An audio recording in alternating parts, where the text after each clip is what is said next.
Hi, this is Marlene with Miami Ghost Chronicles, and I want to welcome you to another episode of Stories of the Supernatural. Whether you're watching a video or listening to a podcast, please like and subscribe to us so that you can get notification of when a new show is released. Links to videos or MP3 files can be found on MiamiGhostChronicles.com or go to MarlenePardo.com for information on new book releases. I narrate several podcast series that can be found on major podcast platforms and can also be listened to via Alexa, Sonos, and other home systems. Look for Supernatural Storytime for scary storytelling, Nightshade Diary for classic horror and adventure stories, Stories of the Supernatural for interviews with different guests on the show. If you want to get noteworthy news about the paranormal world, true crime, conspiracy stories, and anything that is just plain weird, you can visit Stranger Than Fiction Stories tab at MiamiGhostChronicles.com or find us on Blogspot. I want to thank you for being part of my audience, and I think you are all wonderful. Hi, everybody. How's everybody doing? Good, I hope. I'm doing well. Everything is good. I know that a lot of you, I'm gonna go ahead and catch you up on the. Well, you know what? What I'm gonna do before I go to my chicken, I'll catch up on the chicken soap opera here, Chicken Kingdom.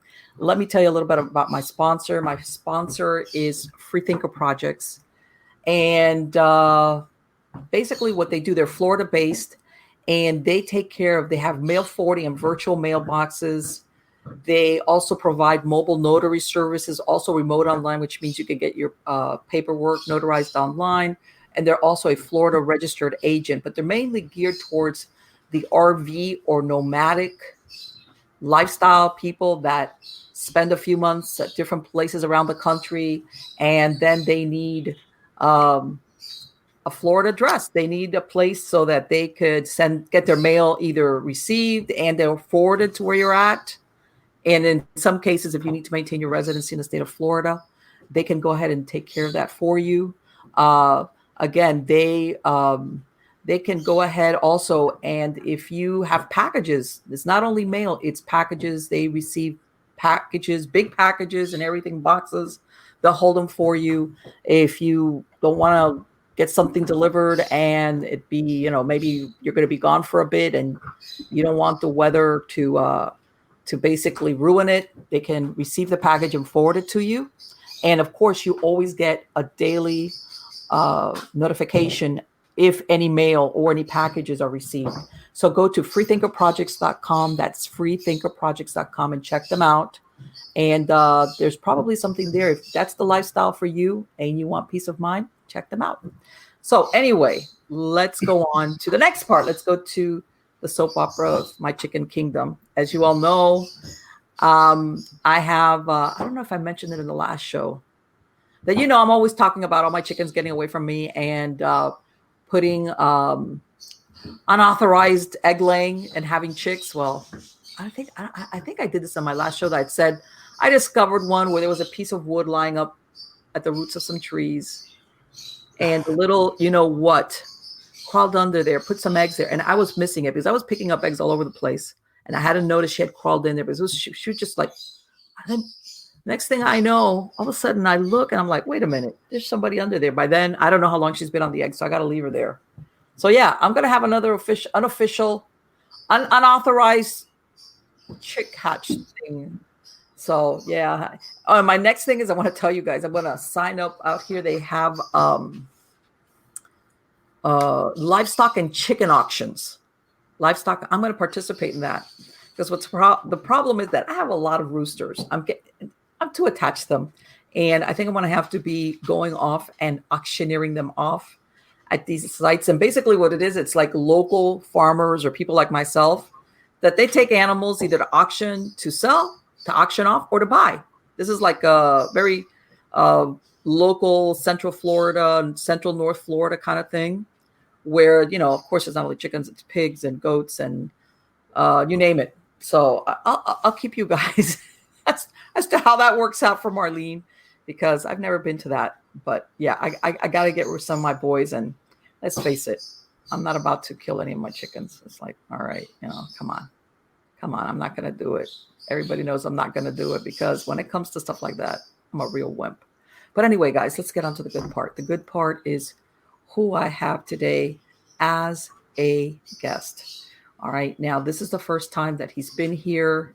He is I'm going to say you probably have seen him, okay, on the TV.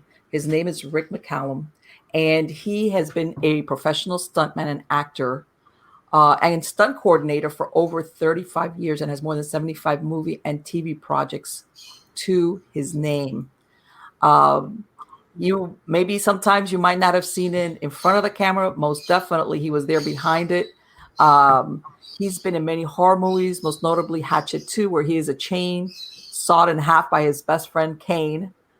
Hey, what are friends for? He frequently plays monsters or paranormal characters.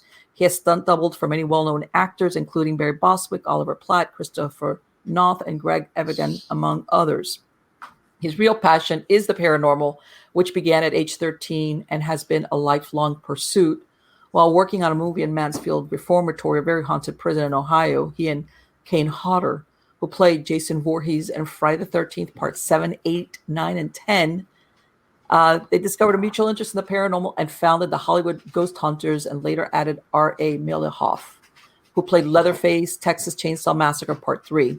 The three appeared on the TV Ghost Adventures, where they were joined by the Ghost Adventures crew on an investigation at the Pico House in Los Angeles.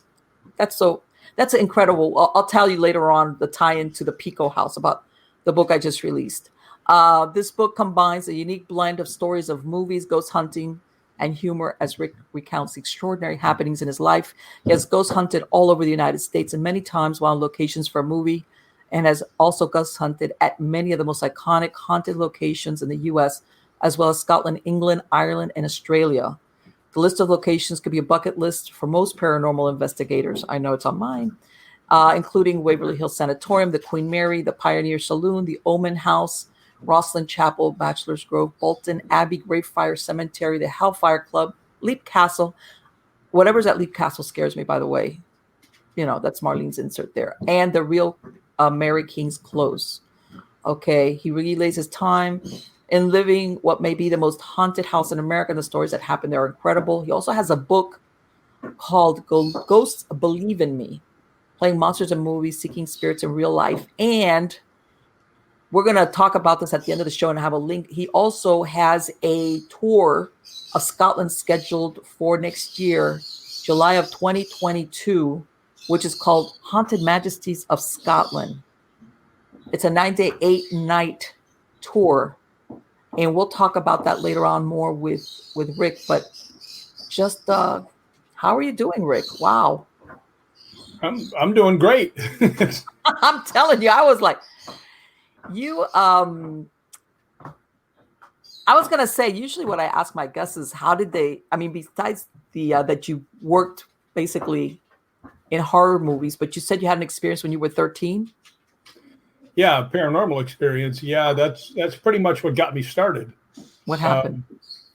My grandfather had died in one of those cleaning his gun accidents. Oh. Which I do this because he'd been around guns a long time. Well, I lived in Chicago with my mom, and my mom, was a single mother, so we didn't have a lot of money. And my grandfather didn't leave any money to be buried or anything else, and he wanted to be buried in Paducah, Kentucky. So my mom and I, put him on a train, and we went with him, to bury him. And I was 13 at the time. When we got down there, we didn't have a hotel or anything else, so they took the casket over to the funeral home for the ceremony the next day. And my mother and I just started walking down from the cemetery trying to find a cheap hotel. And we saw one that looked like it should have been in every horror movie ever made. It was, a 2-story one and had, the flickering neon that was, like. But we went in there and my mother said, we'd like to get a room. How much are they? And the guy told her, and she goes, okay, well, we'll take one. He goes, well, we only have one left. He says, and I have to tell you, it's haunted. Now, I was going to say that's exactly what you hear in those horror movies. We got the last one left. Yeah, but you know what? I was 13 years old. it was like I got a golden ticket to Disneyland. Haunted room. Woo! Yeah, I know. Right? I know. So we went in there, and the place looked like a volleyball court sideways instead of lengthwise, looked sideways, and it was wood. And the beds, there was one on each side. And this room was probably 20, 22 feet wide, very wide. And there was a rolling bed on each one, so you could put the beds anywhere you wanted in this big space. But we were on both sides, and that was okay with us. And we went to sleep because we were tired from all the traveling and everything else. And in the middle of the night, I hear my mother scream, and I jerk up awake, and I look, and here's her bed just zooming across the floor right towards me. And then I realized that my bed is zooming the other direction right towards her. And the two beds just smashed together right in the middle of the room. And we were just sitting there looking face to face for like 5 seconds. And my mother finally just said, well, I guess the guy downstairs is right. So that pretty much started me, ghost hunting. We tried to debunk it, and that's long before anybody even knew what debunking was. Right. We took a glass and tried to roll it. It wouldn't go anywhere. I pushed the bed. It would only go like 3 feet. These things traveled roughly 18 feet altogether to hit each other. So that got me started, and didn't slow down since. Wow. And then, you know what? I thought you were going to tell me something that happened with, after your grandfather's death, but you never, well, you know what? That was a different time when things like that happen. People just like, I'm not going to ask about this, much less am I going to ask the guy at the front desk, hey, is this what everybody else has experienced? Well, he volunteered it before we ever got up there. So, it was like, hey, caveat emptor. I'm telling you ahead of time, so don't come down and complain. Yeah, and we didn't complain. I mean, it was kind of cool, actually, Yeah, I'd see those are the best stories when people, it just happens. They're not looking for it. They're not ghost hunting or anything like that. They actually have that experience. It just falls in their lap, for lack of a better word. So what happened after that? I'm sorry. You can tell by the color of my beard and my hair that wasn't last week, because it was when I was 13. It was a long time ago. What happened after that? Well, we went to the funeral, and then we had a big surprise that my grandfather from England, Joe Kelly, his real name when we met his brother was Leonidas Volholius, and he was from Sparta. What? Yeah. All this time I thought I was Irish, and it turns out on my mother's side I was part Greek. So. So what happened? He just changed his name, and that was it? Well, his mother's name was Kelly, and when he came over on the boat, he decided to use her name instead of Volholius, and he just went Joe instead of Leonidas, because everybody screws that up. I mean, it's a big name now, and coming from Sparta, somebody named Leonidas, the 300. Right, of course. Yeah, but back then, they would have said, what? Leo, okay. Yeah, Leo, and I don't think he wanted to be a Leo, so he was Joe Kelly his whole life, and we didn't even know it until his brother came up, and he was in Paducah. That's why he wanted to be buried there, and the guy told us the whole story. So that is incredible. What a great story. Yeah, but that's what happens, you can make yourself. That was also, I tell everybody, once upon a time, people could remake themselves. We're talking here the 20s, 30s, things like that. You can remake your identity and become a whole new person, basically. Change your name, change your background, you name it. I'm not that motivated. I'll stick with the one I know. Oh, no, you hear a lot of these stories. But as a matter of fact, I was telling everybody as a matter of fact, today, I just released it for pre-order today. I wrote a book about true crimes, but it's usually like what I call film noir times between the world wars. And when you said that thing about the Pico house, just so happened that one of the guys in the story, he had killed a family. The police pick him up he was sitting on the curb at the Pico house, and he was about to leave for a mining camp about 100 miles away. And when you said that thing about the Pico house, I said, hey, the Pico house I know has historical significance in that area. But he was waiting there at the curb, and the police grabbed him right before he left. Otherwise, he would have gotten away with killing 5 people. Well, the Pico house has its own history, too. I mean, the thing that really made it famous was there was a race riot between the members of the Chinese Tong, the Mexican nationals, and the Anglos that lived there, because the Tong had murdered the Irish cop on the beat, Okay. and the Mexican nationals and the Anglos ganged up on the Tong, who was, you know, the big criminals around the thing, and 19 people got killed in the riot. Oh, So at the Pico House, you know, in the alley behind the Pico House. So that's why we ghost hunted there, and it was very active when we were there. So I bet. I bet that place with all that. But yeah, it's been there for quite a while, though. I mean, a lot of things I tell people, a lot of things that happen at some of these locations that have haunted reputation. Sometimes you're never going to find it in either the history books or even the newspapers at the time. It's things that go on in the alleys, like what you just described. Yeah. And some of them are pretty dark. And that's where you get a lot of the hauntings for, especially the really active, or what I call intelligent ones. yeah. Or from I call the unknowns. You're never going to know their name. You're never going to find a reference to them. But Well, I'll tell you something interesting about that. About a year after the Pico House episode showed up on Ghost Adventures, I had a group out here ask if, you know, my group could come down and ghost hunt with them. Well, Kane was off somewhere. Kane's always busy somewhere. So RA and I went. When we got down there, I'd been down in the basement with Nick Groff. I was hunting with him. Kane was hunting with Zach, and RA was hunting with Aaron. So we were all over the building. But I was down in the basement, and my K2 meter was reacting and answering me when I was asking questions. And I mean, it was very active. Well, when I went back, zip. I mean, it would not blink, nothing. I was asking the same questions I had before. And then I had a thought, which I use now all the time, ghost hunting. I just said, wait a minute, is there anybody here that speaks Spanish? And this girl said, I do. And I said, 10 seconds after I asked the question, say it again in Spanish, right? As soon as they started doing Spanish, we started getting the responses. of course, yeah. So people don't realize. I mean, I know that for practicality of ghost hunting, you want to think, and I've heard some people say, oh, no, they understand a language. And I'm like, I beg to differ.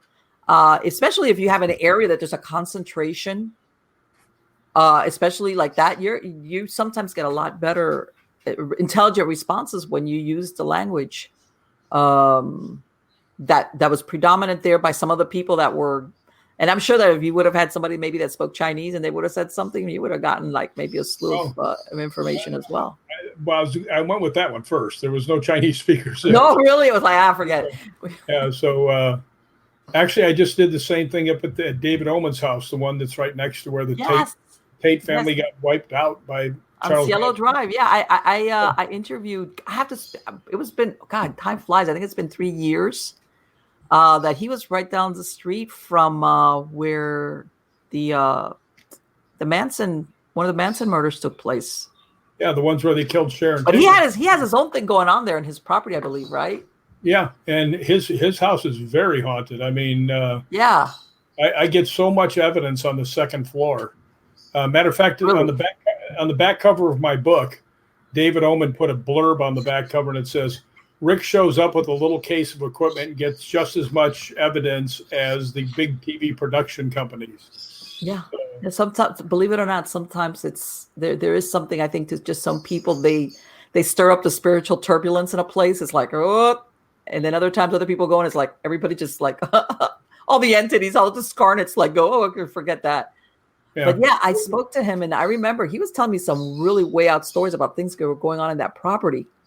And I believe even he had seen the Ghost of Jay Sebring, which in his bedroom one night he did. Right, in his bedroom, and it was like, what?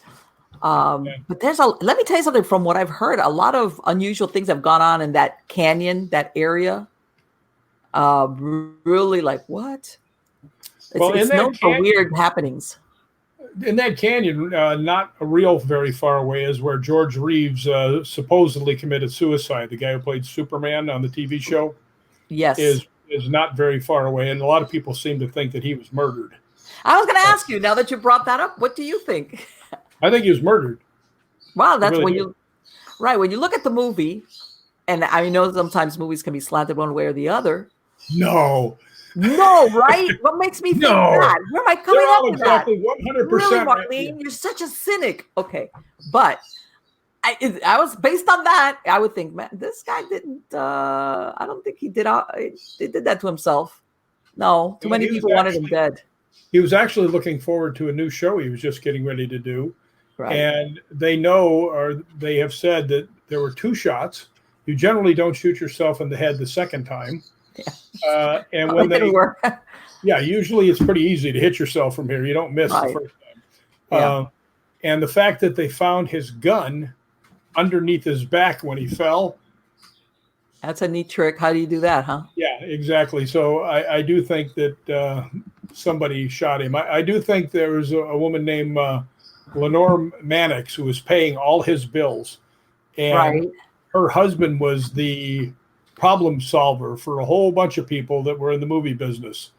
And when he decided to marry somebody else, she'd bought him a car, she'd bought him a house. Actually, the other guy had actually paid for it all. And he was okay because he was running around with every starlet he could run around with. Right. But when he kind of made her look silly, I don't think this guy liked it very much. Right. So, Because wasn't she married? She was, it was yeah, like she a was weird married. kind of. Yeah, they had an open marriage. His name was Eddie Mannix, and he was, I think he was from New York or Chicago, and he was like a well-known fixer. And a lot of the stuff that he fixed permanent. So, Yes. Yeah, so I think Eddie Mannix probably had him done in. Well, let me tell you, what's that thing? Dead men tell no tales. Oh. True. That is very true. Well, as a matter of fact, the book I just read, I want to give you guys a little blurb because, by the way, you can go to Amazon and it's up for sale. It'll be released officially in a week, September 9th. Again, Hot Dame on a Cold Slab, Film Noir Murders #2. I'm going to give you a little story from it. And it just so happens it occurred there in that Benedict Canyon area, whatever. And this was back in the 1920s, which, of course, all these people that had just developed Hollywood land, because that's what it was called back then, they were making a lot of money and building these beautiful houses up there, up on all these steep canyons. There was one guy, his name was Mr. White, and he had built this beautiful house, but he ran into financial troubles, even though he was in the movie industry. And about 2 years after, he lost it to foreclosure. Now, what happens is that all his neighbors kept complaining that people were going in there and having these big parties. But I'm not talking about a party. I'm talking about women screaming, gunshot, you name it. So as you could tell, the neighbors weren't really that happy until one day that there's a huge fire that basically, that's it. Nothing's left of the house. And so one of the neighbors told police, hey, I saw 2 guys run from the building and then it burst into flames and then they took off in separate cars down the road. Well, a few months later, there's a guy from the electric company laying down a line and he stumbles on a skeleton. Bottom line, they start doing a murder investigation. And then for some reason, it's like they caught up with Mr. White and they said, basically what they were inferring was that this was being used as a part-time. Remember, this is the time of prohibition, all that other stuff, that basically it was being used as a gambling, illegal hooch, prostitution place, that house. And then from one day to the next, they dropped the case. They went from a murder case, hey, somebody murdered a girl here, and the neighbors were saying that somebody had screamed. And they said, nah, one of the neighbors planted this skull there. And by the way, I'm giving you the abridged version of the story. Planted this skull there because they were mad at him because he basically was making too much noise, even though he had left the place. And there's no murder here, even though they found furniture with bloodstains on it and things like that. My point being, there was a lot of wild stuff going on in that area. Maybe for 100 years, because we're right up to the 100-year mark right now. Well, you do know the other real famous thing that happened in Benedict Canyon was John Holmes when they murdered the people up on Wonderland. Yes, the Wonderland killings. God, that was pretty dark. Yeah, when 4 people get beat to death with iron pipes. Yeah, that's... What was that, in the 1970s? I think it might have been a little later than that even. Okay. Yeah, I lose kind of I know that it's in that.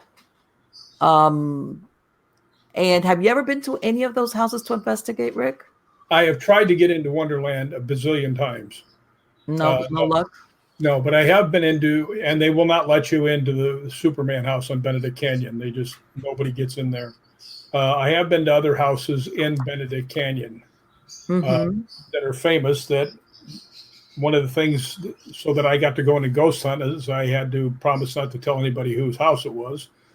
But it was a very famous magician. They say stayed there a lot. Okay.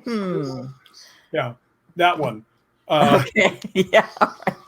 Yeah, I actually got a EVP from that place that actually took me about 5 or 6 years to actually find out what it really said. It's only like 6 seconds long. Me and one of my guys, not Kane or RA, another one of my group, we went walking into the basement of this room, and a huge black shape went across the wall. Well, I'm 6'4" and 240. The other guy is 6'3" and about 280. So we can cast a shadow, right? So we kept going in and out of the door. We couldn't create any kind of shadow, much less a big one like we'd seen. Well, we get in there, and I'd been walking all day. So I went over, and there was 2 beds, and I put the K2 meter and the voice recorder on the bed, and I walked about maybe 8 feet and sat down on the futon. Well, the other guy, Ed, picks up the K2 meter, and he walks into the bathroom, and as he's walking, he says, I'm going to get a bass reading. And when I got home and I was listening to it, I hear him say, I'm going to get a bass reading, and then you hear, no! I mean, very clear, right? Well, about 5 or 6 years later, I'm in right next to Roslyn Chapel and Roslyn Castle in the middle of the night with some people from England ghost hunting, and we're out there by the cemeteries, and the guy goes, do you ever get any good EVPs? I said, yeah, listen to this one. So listen, he goes, holy cow, that's the best one I've ever heard. And I said, well, no, it's pretty cool. He goes, no, what it says before that. And I'm like, what? What do you mean? Yeah, what do you mean it says something before that? And he goes, yeah, it says 4 words before that. And I said, I've never heard that. I played this for 100 people. And he goes, trust me, mate. He says, when you get back to your thing, put on headphones and crank it up. You'll hear it. And I said, well, what does it say? And he told me, and when I went back, it is clear as a bell what it's saying, but it's really low, right? So I'd never heard it. But what it actually says is you hear him say, I'm going to get a bass reading, and he starts going in the bathroom right then, and then you hear, get back here, punk. And then, what? No. Yeah, and then no. So that spirit actually threw us out of that house because I was getting the K2 answers, and, it was like instant. I mean, this was, and finally I said, do you want us to stay? Nothing. So then I said, do you want us to leave? 5 lights. I mean, as high as it goes. Yeah. So then I said, again, I always double check everything. I said, all right, do you really want us to leave? 5 lights again, right? And Ed's looking too. And finally I said, all right, last time you do 5 lights right now, we'll leave. Bam, 5 lights, right? So Ed goes, what are we going to do? I said, we're going to leave. I promised them I would. So we walked out. We walked into where the voice recorder was sitting, and I picked it up. And right then the lights go flashing off again. I said, are you trying to tell us to leave? So we went upstairs. Yeah, so we went upstairs, and there was a guy there that was writing a story about this house from the newspaper. And they asked, how was it? How was it? I said, well, spirit threw us out of there. And the guy goes, well, he says, I'd love to see something like that. I said, Ed, take him back down. I said, I'd leave. You guys go. So they go down about 15 minutes later. I said, how was it? And he goes, he threw us out too. Let me ask you something. Did it correspond to like the known haunting or the ghost or whoever was there? Did it correspond? We were able to figure out who it probably was. Okay. By asking questions. And when we had first gone in there, they told us that they used to have a quartz mine on the property. Now, everybody in ghost hunting knows that just holds energy like you can't believe. Yes. But anyways, we were asking, was it this famous magician? No. Was it his wife? No. Was it the guy who owns the building? No. And then finally, dawned on us, I might have been Ed said, are you a miner? Boom, 5 lights. Went all 5 lights. So I asked again, and Ed's looking at me, and I asked the same question again. And then when I got to the miner, it went off again. And I just looked at him, I said, we always double check, right? Yeah. So after that, we were pretty sure we were talking to the miner. And he was kind of a grumpy individual. Well, you know what? And from what I understand, especially miners, they were very secretive. And like you said about their claims, and because they could get stuff taken away from them. So that fits in right with the he's a miner guy, like telling everybody to get out of there. Yeah, well, I think this mine was probably like a company mine instead of they were looking for gold or something. They were actually, Right. I believe, they're digging up the quartz. Oh, but still, they take But I'm not you sure. never even know about that. There's a. Let me tell you something. If you look at some of the history of these, especially as we went out west for these mining camps that were built around, whenever they discovered a mine of any type. Let me tell you something. A lot of really, it was no laws. Everything was every man for himself out there. Well, a good portion of the miners back in the early days were murdered. I believe it. Just because if they started to find stuff, somebody else killed them. Yes, So, exactly. Yes. I mean, that was the same thing with Tombstone. Tombstone was, they found silver. And the guy that told him, he says, if you're going to try buying it out here with the Indians and the people around here, he says, the only thing you're going to find is your tombstone. And that's why he ended up naming it that. I did not know that. Yeah, that's where that city came from. I go there a lot. And matter of fact, I just found something by accident. I was going over some old tape. Mm-hmm. And I'd been lucky enough to have Billy Hunley, who owned the birdcage, give me a private ghost hunt, Okay. So I got to go to a lot of stuff that other people don't see. And we'd gone downstairs to the brothel room, which also was where the poker tables were. And they had the world's longest poker game. And I believe it lasted without stopping over 3 years. What? Yeah. More people would pop in. Somebody'd get up. Somebody else would get in. But lots of people got shot in this place. So I went down, I put my camera up and turned it on. And I said, while I was standing there, I said, did you die here? Right? Didn't hear anything. I said, did you kill somebody here? I still didn't hear anything. So I went upstairs and I was ghost hunting up there. And when I came back downstairs with Billy Hunley, Billy was saying something and another voice comes in, a man's voice comes in and said, I had to. So, yeah, when he said I had to, I mean, obviously he was saying, answering the question, did you kill somebody? I'm sure, right, exactly.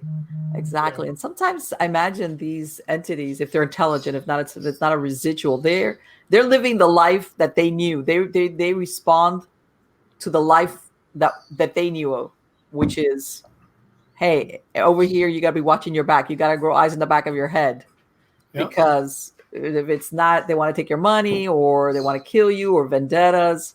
I mean, God, there's a lot of, what was it? While Bill Hickok, he got shot in the back, over in Deadwood. Same thing, when you least expect. Somebody wanting to be famous shot him in the back of the head. Right. And he got hung for his troubles, but still, it's a lot of those things sometimes, or like people don't realize, how you see these, some of these Western movies where everybody wanted to basically kill, or, if somebody developed a reputation for being a gunslinger. Yeah. There was always somebody that wanted to take him out so that they could say, I took out so-and-so, because basically you lived off your reputation. Well, you know what, though? That's not really historically accurate. According to the experts, there's only really known 6 real gunfights where they stepped out in the street together. Yeah, like we're going to draw down on each other, like thing. Yeah, I mean, most of the gunfights, somebody was shot in the back.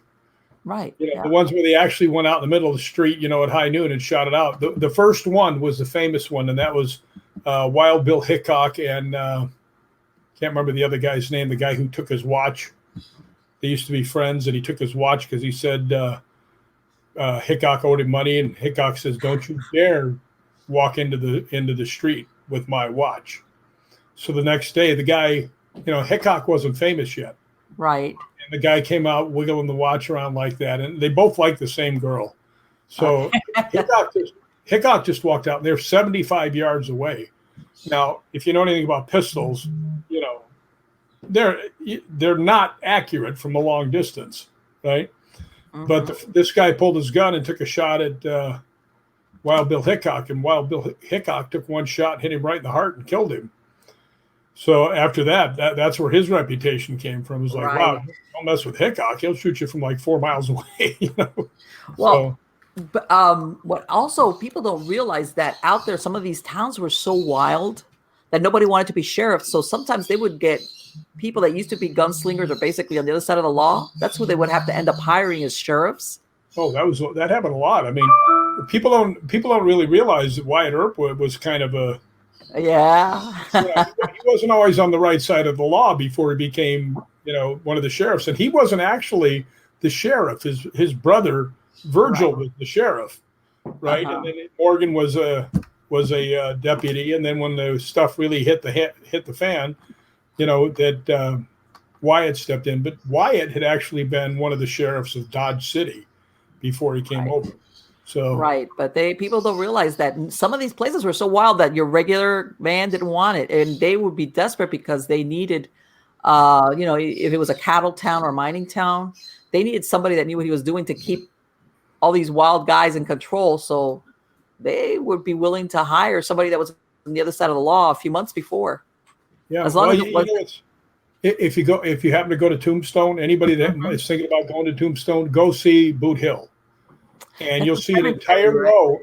Yeah, you'll see an entire row of people, and all it says on the marker: unknown, unknown, unknown, with the date. And most of them were like 1880, 1881, and that was a real tough time in Tombstone, I guess. Yeah. Yes, it was. A lot of that.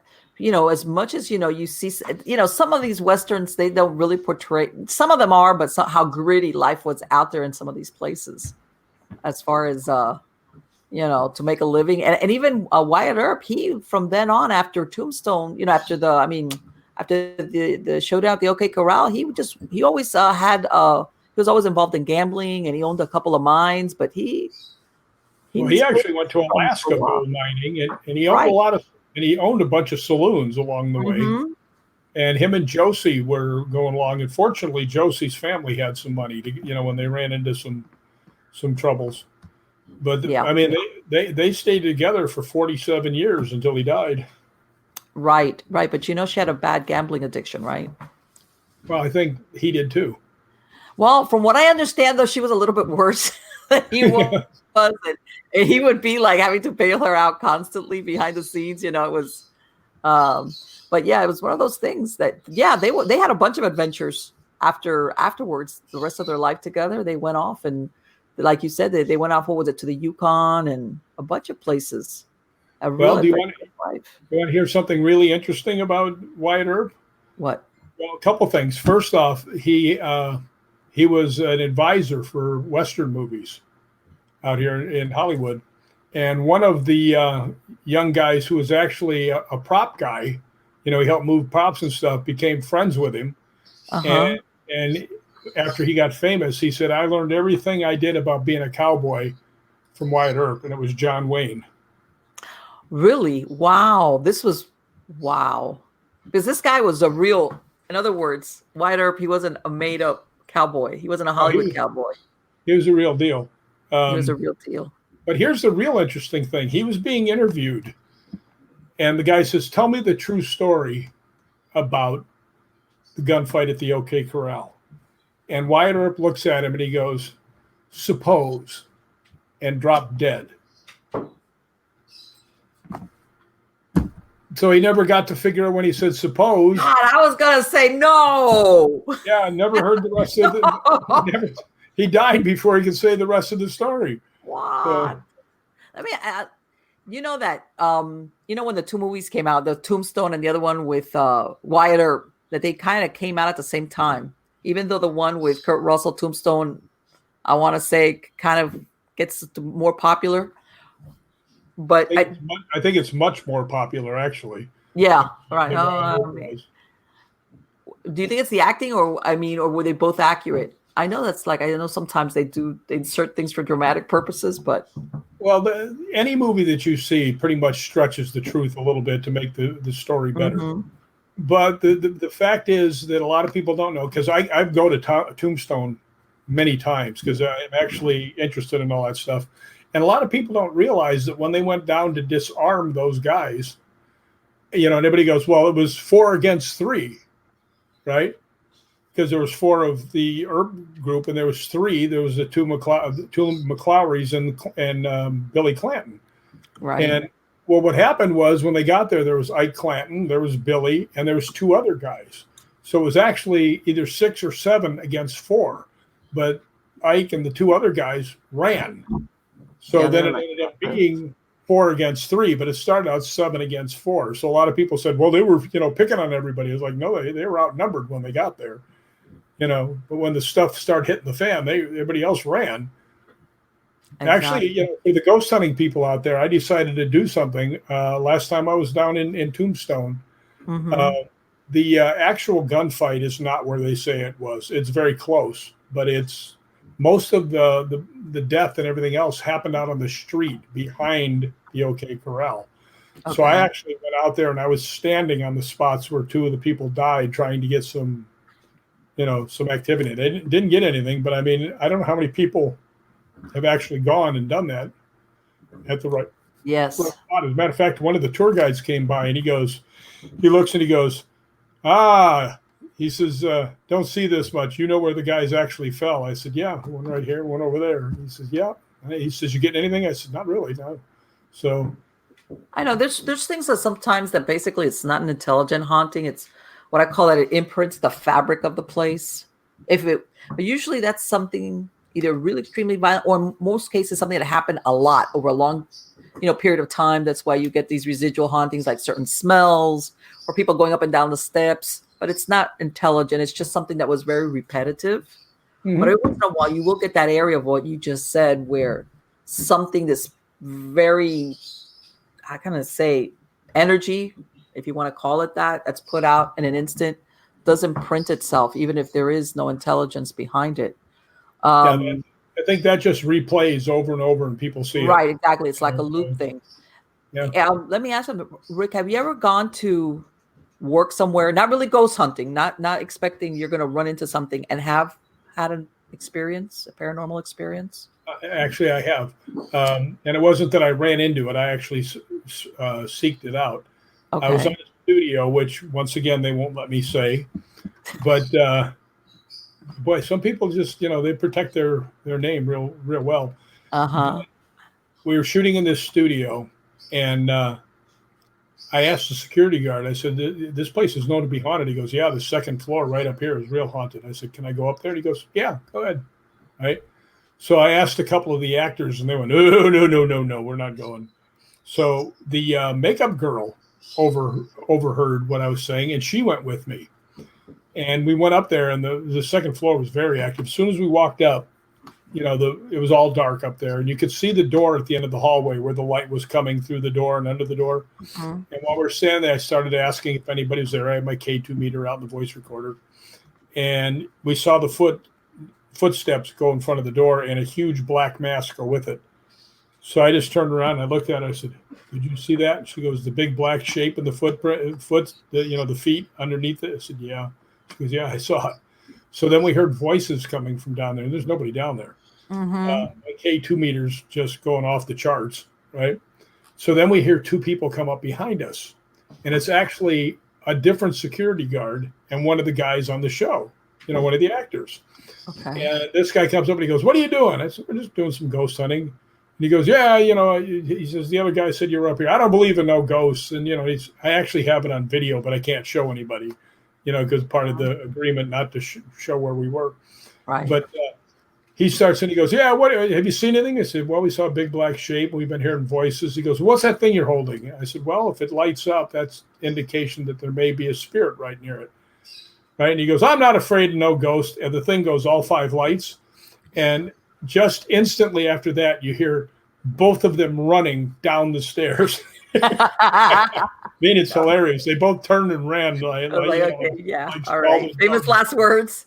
Yeah, and then the little makeup girl's just hanging right in there, Yeah, some of the, where we had something like that. I went to I don't know if you've ever been up. It's an upstate New York Rolling Hills Sanitarium. Oh, I've never been there.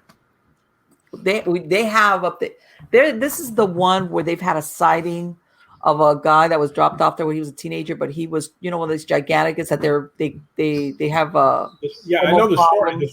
The 7-foot guy. Yeah. Right. And we went upstairs and we were doing work with the flashlights, and we saw something like what you said, where we saw they had like a sunroom up there, on part of it. And they had those swing doors, and we saw something like what you're describing. That shadow, that black shadow, it's like Everybody looks at one another like you can tell everybody's like, did you know, you don't even have to ask because everybody's seeing it, you know, trying to see if everybody else reacted to it. And sometimes, sometimes you hear about what they call shadow people as something malevolent. And then other times I think that sometimes when you see a dark shadow, it doesn't necessarily have to be a shadow person. It's just that this is the best that entity can manufacture at that point. I agree with that. It's just I will tell you something, though, just to make sure we can get into it, because it's actually fascinating. I do go to Scotland and Ireland and England, especially Scotland, a lot, because I love to go to the castles. I go every year for a month. Haven't got to go the last 2 years, obviously, because of Corona. But the difference in ghost hunting over there to here is the intensity. I mean, they're more intense? Much, much more intense than here. Okay. I mean, and much more receptive. And the people are much more receptive. Everybody in Scotland believes in ghosts. Okay. Right? And there's all these beautiful castles you can go to. Matter of fact, on that tour, what you were saying, in the intro, we're going to go to 3 very famous castles to ghost hunt, which most people can never get into. But boy, the intensities of the occurrences over there are just off the chart. And I mean, if you're really into ghost hunting, and this isn't say come on my tour, go to Scotland. I mean, people don't realize they did a lot of horrible things to those people in those castles. I mean, besides the actual living, just the day to day, God, they were throwing people in dungeons and oubliettes and you name it. Actually, they were very, very brutal. Yeah. And the reason they were brutal is because the English were trying to force their will on them all the time and trying to bust up the clan system. So I actually ghost hunted one place where there was 38,000 people duked it out right there next to Roslyn Chapel. Wow. And the whole night I was there, I did not get a single blip, nothing. No recordings, no feelings of anything, no shadows, anything. And we're out in this huge field, probably for about 3 hours, me and this other guy. And what I wrote in the book, I said, when I found out nothing happened, there was no spirits around. Instead of being sad, I was actually happy that all these guys that died in battle went to where they were supposed to go. Right, because back then people don't realize battle was hand-to-hand combat. Oh yeah, you could tell what the guy you were fighting with had for lunch. I mean, it was that. Yeah. A lot of them too were not fighting. You see a lot of the long broadswords and everything else. Most of the Scots people didn't have swords. They were actually farmers, and they would come out with scythes and rakes, whatever they could get. If they killed some of the other soldiers, then they had swords. Right, exactly, because they picked up the whatever was left on, picked it up and used it. But even then, they really weren't. How can I say trained to use them per se? Yeah. It was just a warm body.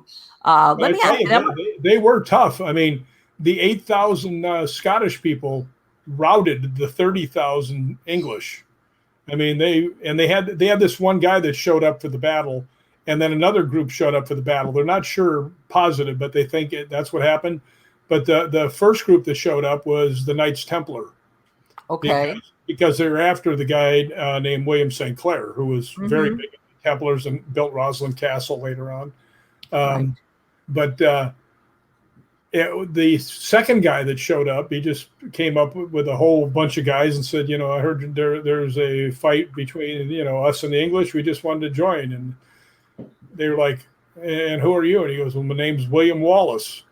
So, the guy from Braveheart. So here comes William Wallace into the fight.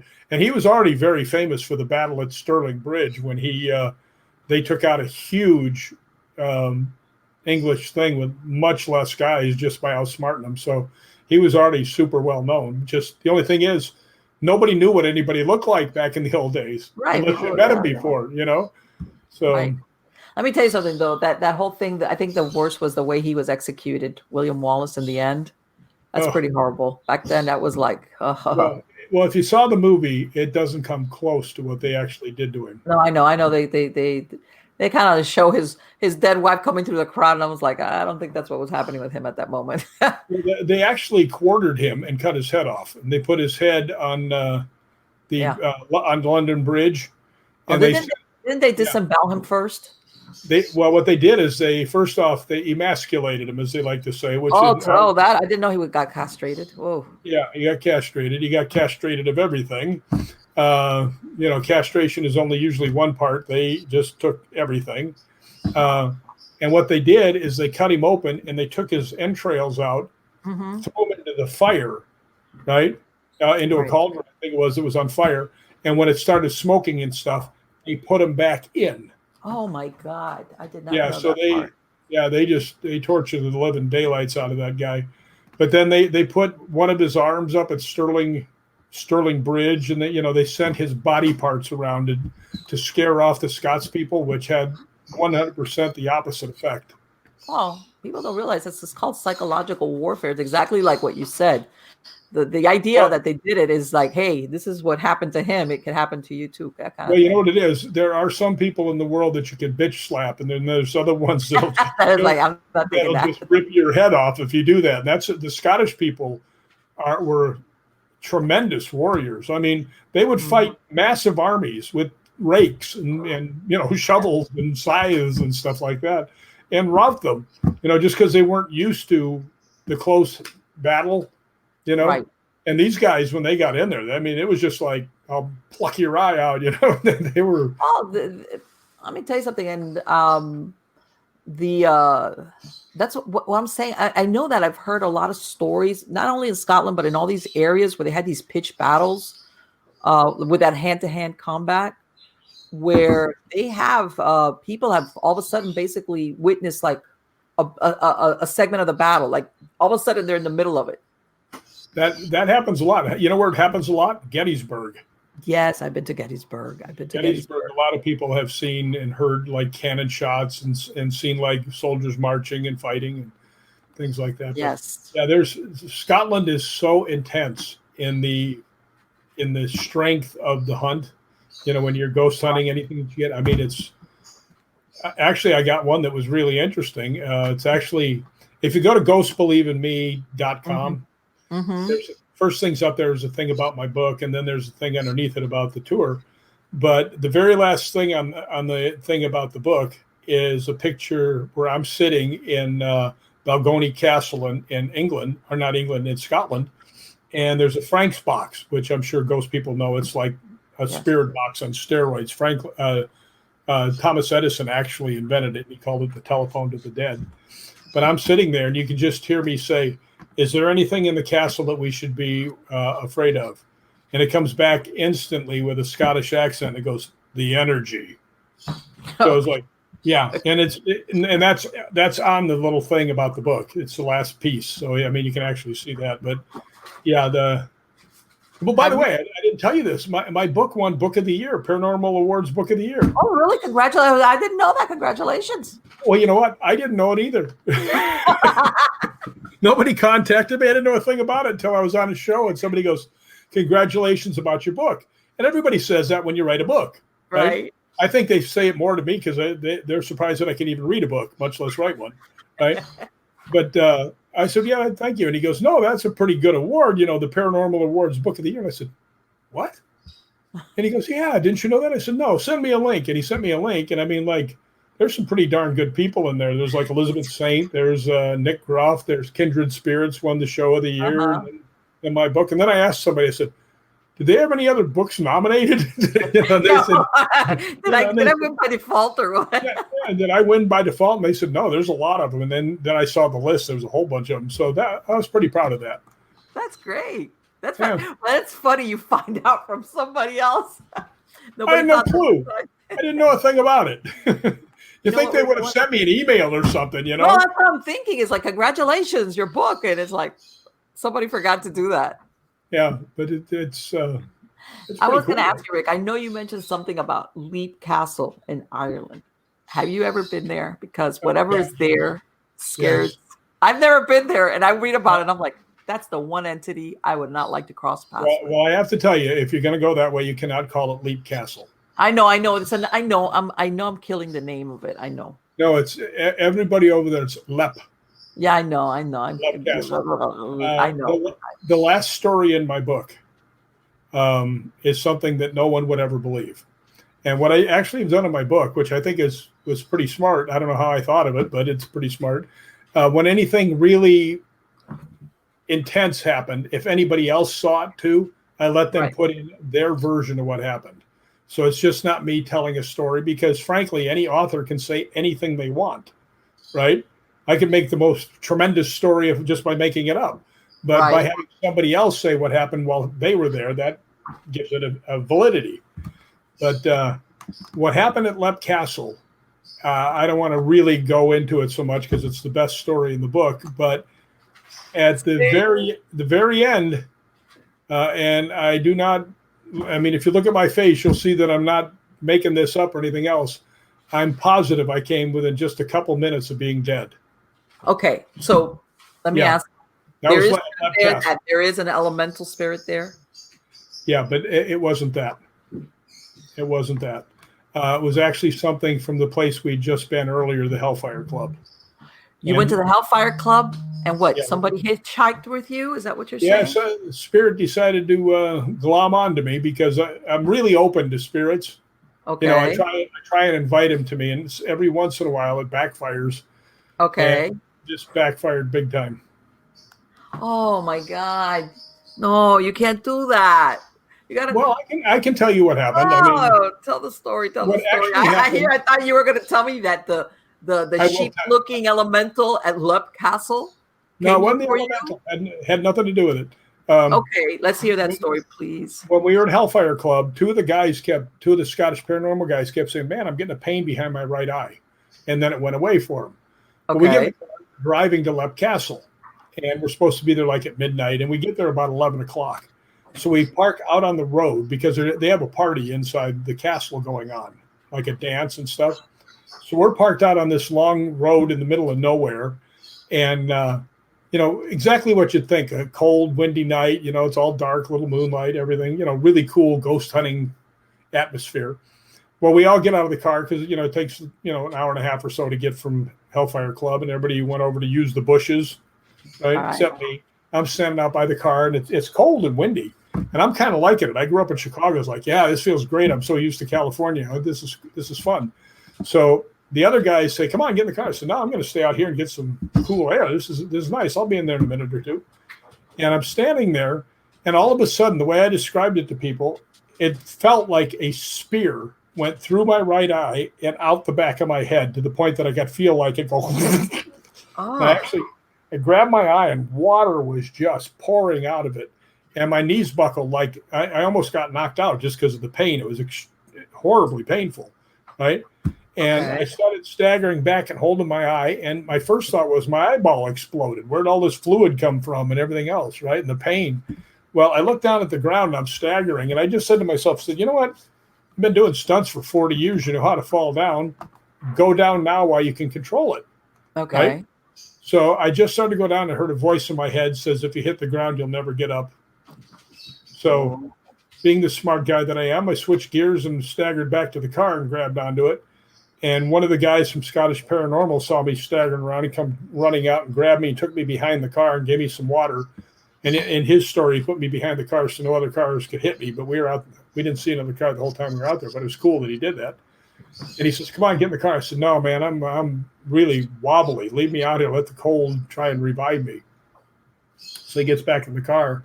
And then his story picks it up, because I didn't know what happened. He says, we looked out, we're looking in the mirrors and stuff. We didn't see where he was, right? So he opened up the door, and they found me. I had one hand on the car hanging on for dear life. And I was like almost, you know, flopping over. Uh-huh. And he said I was like as white as a piece of paper and couldn't breathe. He says, because when he got near me, he could hear me going, you know, trying to breathe. So he helped me up, and they got me in the car, and we drove to the front of the castle, right? And by this time, people were coming out and everything else. And they said, all right, let's go. And I said, guys, leave me in the car. Just leave me lay here, because I'm in no shape to get up and move. Well, they said, okay, we'll come back and check on you. I said, okay. So I'm sitting in the car, and Castle's on this side. And, of course, I'm on the left side, passenger side, because they drive on the other side of the car. And I'm just sitting there, and all of a sudden my vision started doing this back and forth, right? Okay. And I'm like, oh, this isn't a good sign, right? And then Right. you know the thing, the iris, where the old time movies where it went whoop. Yeah. Matter of fact, they used to do it in cartoons where they go, that's all, folks. Whoop, you know. Uh-huh. So instantly I said, I'm dying, right? My vision's going. This is going, right? Right. You're gonna pass out, or like, I guess. Yeah, and I'm laying there, you know, leaning back, and from here down, the only way I can describe it that people will understand is if you've ever been on an airplane and flushed the toilet, how it goes whoosh. I felt all my energy go whoosh out of me, and I was just laying there. I couldn't even move, and everything was blurry, and I was like, and I got this super peaceful feeling come over me. So then I went, now I'm positive I'm dying, right? Uh-huh. And I don't know why. I just said out loud, I said, you know what? I've got to do a lot of things other people haven't. I've got to go a lot of places people never get to go. Today's my day. I'm okay with it. And I just sat there and waited, you know, say, you know, this is about it, right? And all of a sudden I felt my energy start coming back. And after about 15 minutes, I was like, you know, my vision was cleared up, and I'm like, wow. And the guys came out and they said, come on out of the car. I said, yeah, help me out. So we get out, and I go and I sit down in the castle for about half an hour. And after that, I felt fine and went ghost hunting. But the hook of the whole thing is one of the guys from Scottish Paranormal calls me up, and he goes, you're not going to believe. Well, you know what else he told me?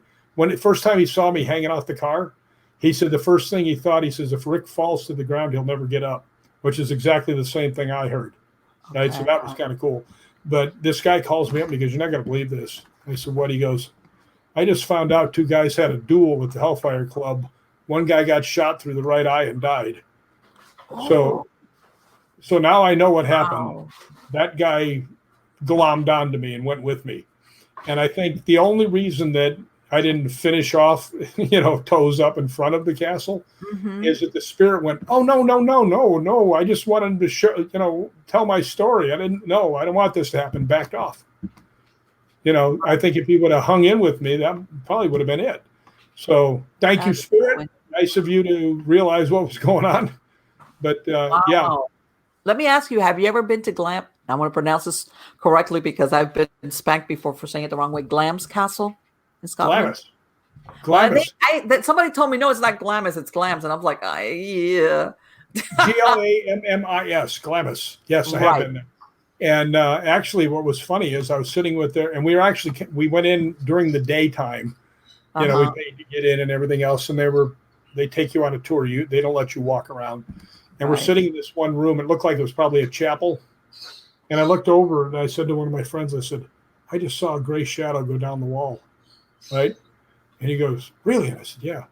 And then a little while later, the guy goes, yeah. He says, a lot of people here see the gray lady. And I just looked at my friend. He looks at me and I was like, okay. But yeah, it was pretty spectacular. But we didn't really get a chance to ghost hunt, but I did see something there. So yeah, because that's another one that's got quite a reputation as being haunted. Yeah, spectacular castle. I'm not sure if that's on the list of the places we're going to go visit on the tour. Because I haven't looked at it for a while. But if you go to ghostbelievein.me.com, they have everything, the accommodations, everything is in there. So you can tell where it is and everything else like that. Let me ask you something, Rick. When you were describing that, you were thinking, that's it, I'm done. When you felt so bad. Have you ever had a near-death experience because of your stunt work? No, I've had really. I've had near. Oh, that really hurt. And it's like, okay, but I'm still really alive. No, I've actually done some things that I'm really lucky I didn't get really badly hurt. I mean, when I went off the hood of a car going 20 miles an hour head first into steel barrels, that just knocked the hell out of me. I did another one in a movie called Project Metal Beast where I ran off a mini tramp, went upside down backwards into a steel door, and the door was going to kick me back. I was doubling Barry Bostwick, if you know. And I hit the wall, and I had hit it a few times just practicing, and it bounced me back. Well, when I ran full power and jumped off the mini tramp, I hit it so hard it went backwards, and I went straight up and down onto my head on the concrete. Oh. So yeah, I've done some things that I could have really done some damage to myself. Yeah, but Fortunately, like you said, once if you're saying "ow," that hurt. Yeah. yeah. Well, people I save, you know, do you ever get injured? I said, no, you don't get injured when you're doing stunts. You never tell anybody you get injured. You tell them you got hurt. I said, Okay, that's it, right? yeah, that hurt. You don't say I broke my leg or something like that unless you did. You know, usually Right. you just try and say, no, I'm okay, and you go in the back and go, ow! Yes, I'll be right back. Hold that thought. I'll be right back. And then you have your own private. Yeah, you go somewhere and you know. That's great. But so I mean, when you say, have you ever had encounters when I want to say more modern paranormal entities or discarnates or something that basically that you're like, I know this is not, how can I say it? Either because of either if you picked up an EVP, you know, the way they speak, how sometimes the slang or the jargon, you could tell this is somebody more recent. Well, yeah. I've been doing pay-per-view ghost hunts with two different groups. One's called Dark Zone TV, and the other one's Spirit Realm, where they broadcast live the ghost hunts. Okay. And I've actually had some weird things happen there. The one with Dark Zone, we were doing the Los Angeles Police Museum. Okay. And there's first off, I was sitting in the front because they had done 2 days of ghost hunting, and I was coming in on the third day, and they were doing a wrap up of the first 2 days. So I was sitting out in the front just waiting, and I heard somebody walk by right in front of me, and I'm watching, and there's nobody there, and I can hear the footsteps. It sounds like boots. I'm boom, boom, boom. I'm like, wow. So when one of the producer guys came out, I said, hey, man, did they ever hear anybody walk by here? I said, I heard somebody walk right by here, right where I'm sitting, and there nobody went by. And he goes, come with me. So he goes up to the girl that's, you know, the girl that runs the place. And he says, tell Misha what just happened. I said, well, I'm sitting here right there. And from right over here to right across there, I could hear very heavy boots, someone walking real loud. And she looks and she goes, that's my office. I told Jay about that before. It happens all the time. I said, well, I just heard it. And the next time I went back there, there was nobody in there. And as I'm walking around to this one spot, I hear somebody run, and I mean loudly, up the stairs. I mean, boom, boom, boom, boom, boom. So I took off and ran up and looked up there, and there's nobody there. So, yeah, there's some interesting stuff there. But the North Hollywood shootout room is ridiculous. The negative energy when you walk in, and it like punches you in the face. Really? It's really bad. Yeah. Matter of fact, the other people that were there really didn't want to do a voice recorder session in there. And I didn't blame them because it was just creepier than hell. They had mannequins and everything else. But I went in there, and I had actually been at the North Hollywood shootout. I did, but I didn't know it. I was about 2 blocks away. I just came out of the gym, and I heard all the shooting, and I see the cop cars all flying around, and I thought it was a movie being filmed, right? Okay. And I could hear all the shooting and the guns going off, and I was like, "Yeah, cool," right? So I just went home, didn't stand there and watch. But when the one girl they came in, they said, "Yeah, we'll come back in." You know, the vibe here is so bad, and I could feel like the aggressiveness coming off. They have 2 mannequins that are built to look exactly like these, and the energy, the negative energy coming off it was really something. And I just looked, and I said, listen, punks, you know, you went out there with automatic weapons and you had armor on and everything else. You're shooting people that, you know, had nothing to do with this. You know, as far as I'm concerned, one of you killed yourself. You're nothing but a bunch of cowards, you know? So it was pretty interesting. Matter of fact, one of the lady producer, who's really cool, she came up, she goes, boy, you're very protective, aren't you? I said, yeah, I don't like that. But we went back in there, and Susan Slaughter, who was from Ghost Adventures and things like that. Right. And then there was Brandon Alvis, who was also there. He was on Ghost Adventures. And then there was Kristen Luman from Ghost Lab. All of us went, Ghost Mine, actually. We all went in there, and we did the session. And when we played it back, there's this Susan's playing it back. And one of the things we heard, now everything's open to interpretation, right? Right. But I was there when this happened. I mean, I was right down the street.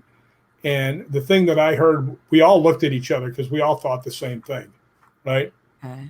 First thing that we heard sounded like automatic gunfire. It was like, then we heard boom, boom, which would have been the pistols shooting back because the cops were horrendously outgunned. These guys had automatic weapons and armor on and stuff like that. And then they were shooting into the crowd. So the cops were trying to protect the people and still fight them. And so, but when I heard that sound, it was funny. I looked at the camera because this was pay-per-view. And I went like this. I said, all you guys out there on pay-per-view that just heard that, you just got your money's worth. Right. Yeah. Like, how do you reproduce that? Yeah. I mean, have you ever done any investigation at the Lincoln Heights jail over in LA that I've heard that's pretty haunted? No, I think it's closed down, but no, it's still there. Actually, I've been invited there. So I will get over there one time. We are going to be doing other ghost hunts around here too. So we'll see what happens, Fortunately with the two groups, I mean, they're always doing something somewhere. I mean, with Dark Zone, I was able to do the Queen Mary on the Halloween night. I did the LAPD one with them. I've done like 3 or 4 of them with them. And with the other one, with Spirit Realm, I've done 3 or 4 of them. So some of my audience have heard that once upon a time when I was doing more ghost hunting. One time we went to this was a residential investigation, and we were waiting because we were all coming in separate vehicles. So we said we would just wait outside till everybody was there. But one of the girls, she had come up, she had gone towards the thing. She comes back, she goes, there's 2 mannequins posed in the living room. And we're like looking at each other like, what do you mean? Like, and we were thinking maybe they were into the fashion industry, or they owned a store. And she goes, everything is decorated in black and white, and they've got 2 mannequins dressed in black and white posed on the living furniture. We're like, oh, we're off to a bad start here. But yeah, I know what you're talking about as far as mannequins sometimes, depending also what happened. And that was a whole different, the haunting didn't really have anything to do with the mannequins or anything like that, but it was just a weird vibe that you got from seeing stuff like that. Especially when you realize there's no reason for them to have it. Especially if you happen to walk in and see one. I mean, that's whoa. Well, no, exactly. It's like when she told us, because we're like, well, but we're thinking again, maybe they own the clothing store. I mean, maybe, and they just put them in the living room because she's like, no, they're dressed in black and white, and one is sitting on the sofa, and the other one's like leaning against, and we're like, what do you mean? She goes, they're like posed. We're like, oh, okay. And then what's really funny, I did the pre-interview with his family, and they seem normal over the phone. Yes, there's some weirdness going on there. Yeah, I know. That's why I tell everybody. I've spoken because I've been doing investigations, since the 1990s, and I do a lot of consulting with people calling me from the groups that know me, and a lot of times either for members or people to wanting to join, and I tell them that that's like normal kind of, and then you get there and it's like, what? So that happens quite a lot but more often than not, especially I want to say, because lately there's a lot of people that want to that they think paranormal stuff is going on, but not really, so. But let me tell you something, Rick. It has been absolutely wonderful to talk to you. I've enjoyed it so much. And for my podcast listeners, what is the best website that they can go to get information about your work and about the tour that's coming up? Well, I would say ghostbelieveinme.com would be the book and the tour. And anybody who wants to get an autograph book, you can just go to my name on Facebook, or you can go to Ghosts Believe in Me on Facebook, or you can go to Hollywood Ghost Hunters on Facebook, and they all go to me. So, and one other thing that I like to say, and it's not to sell more books, but it's one of the reasons I wrote the book in the first place, is I do donate most of the profits to St. Jude. Really? That is very sweet. That is very nice of you. That is very, very, very nice of you. Well, it is nice because if you look behind me, you can tell that I could use some decorating. So, Um, well, you know what? Sometimes it's I don't know. I do believe in not what was that saying? He who dies with the most stuff or something like that. Stuff will only make you happy so far. After a while, it just there's other things that as long as you're not a psychopath and has no conscience, but if you're a normal human being, usually that kind of thing, it makes you feel good. It's yeah, I've had for spiritual. my car's a 2014. I've had my TV for like 11 years. I'm not high maintenance. There you go. Well, you know what? And a lot of times you realize that, sometimes, and I've spoken to my audience about it because for many years I also did hypnotherapy. And, so I met a lot of people that were looking for the magic pill. And a lot of them were, thinking once they either had a certain job or a certain thing or a certain person that then they'd be happy. And then it was like, no, that's not the way it works. So, there's only two places you should be happy. Right here and right here. Of course. But you see where you pointed? Where did you point at? Yourself.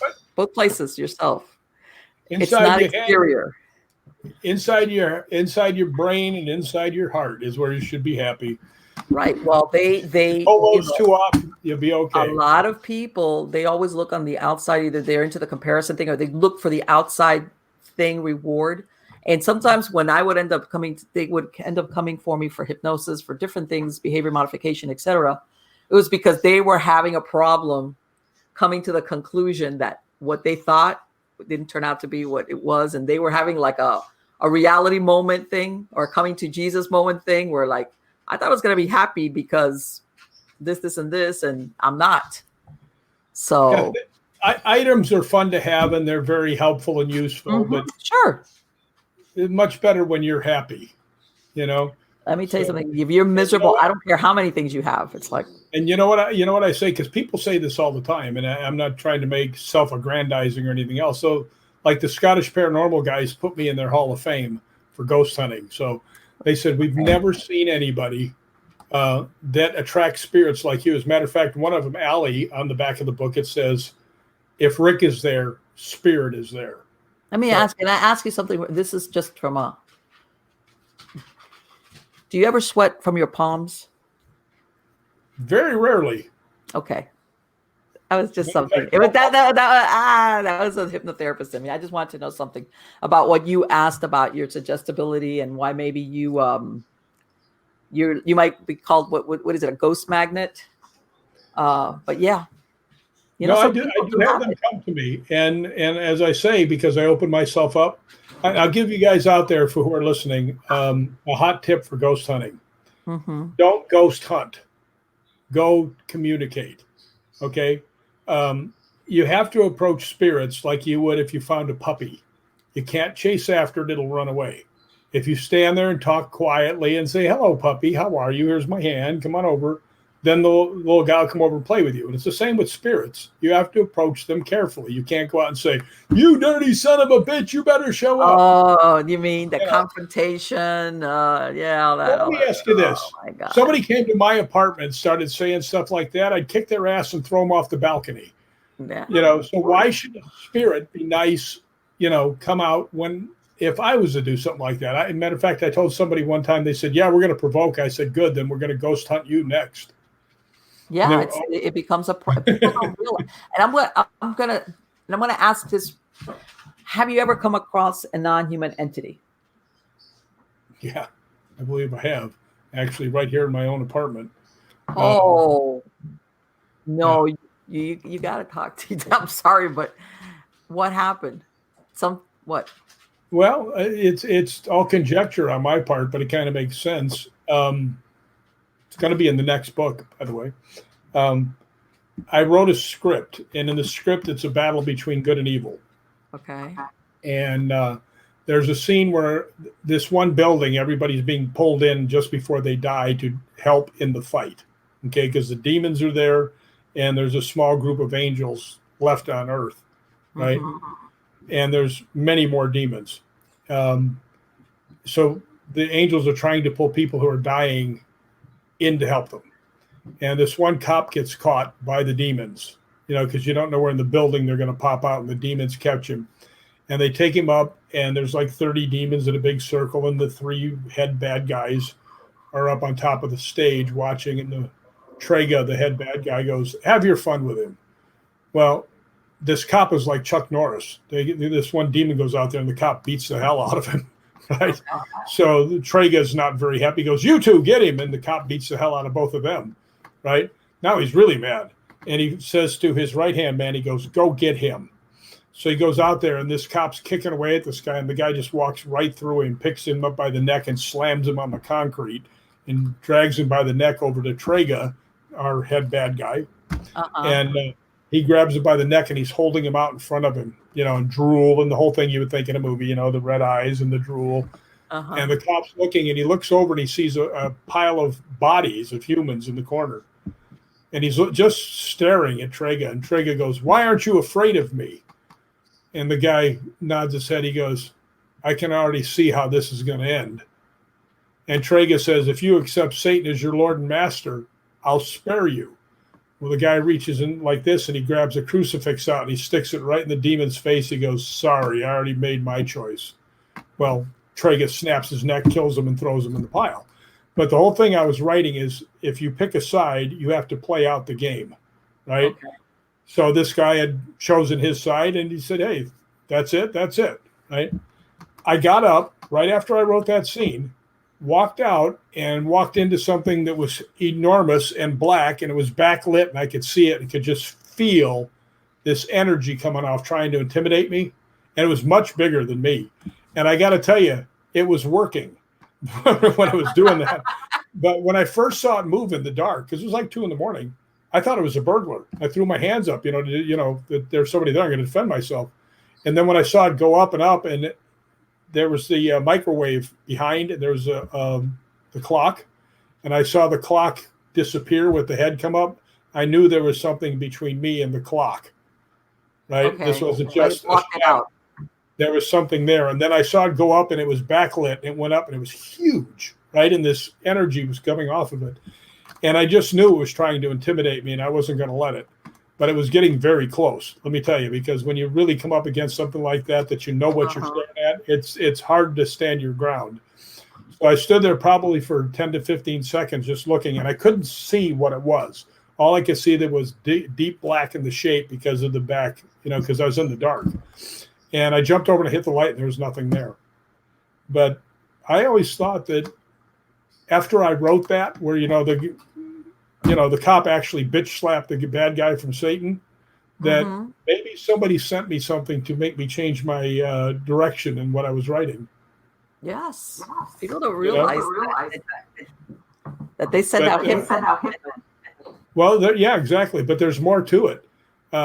I'd been seeing black shadows going everywhere. And there was another stunt guy lived down the way. I live in an apartment. He lived down the way. And he asked me one day, he says, and this was long before anybody knew I was ghost hunting or anything. And he says, "Is your apartment haunted?" And I went, "Yeah." And he goes, "Mine's so haunted." He says, "I got a priest to bless the place. I keep seeing these black shadows fly through," which I'd been seeing. Well, after that, then this thing shows up. But the end of the story is there are these 2 twin girls that came over to use my spirit box because they were trying to contact their dad. So I just let them sit there and let them play. And I came in here where I'm sitting now, and I was, doing stuff on the computer. And I could hear the spirit box, and it was talking nonstop. Now, anybody out there knows they don't really do that. This was word after word after word, and it was for like 45 minutes. And the girls have 2 pads, tablets, and they're just writing down every word, right? So I walked out, and I sat down, and I said, "Girls, what are you trying to accomplish?" And they said, "Well, we want to talk to our dad. That's what we're trying to get." Well, and I take it wasn't their dad? Well, what happened was they're writing, and like 2 words, and then the word after that was father, and they wrote it down, and I'm looking at them like, "Said you want to contact your dad. It just said father. Doesn't that count?" And then it said their last name, right? Okay. And the reason I didn't say it is because I don't know if they want to broadcast, but it said their last name. And they write it down, and I just said, "Girls, look on your paper. What's the last two words? And then, oh my goodness. And they were all freaked out. So I figured as long as the spirit box was being so accommodating, I said, look, excuse me. And I told the girls the story.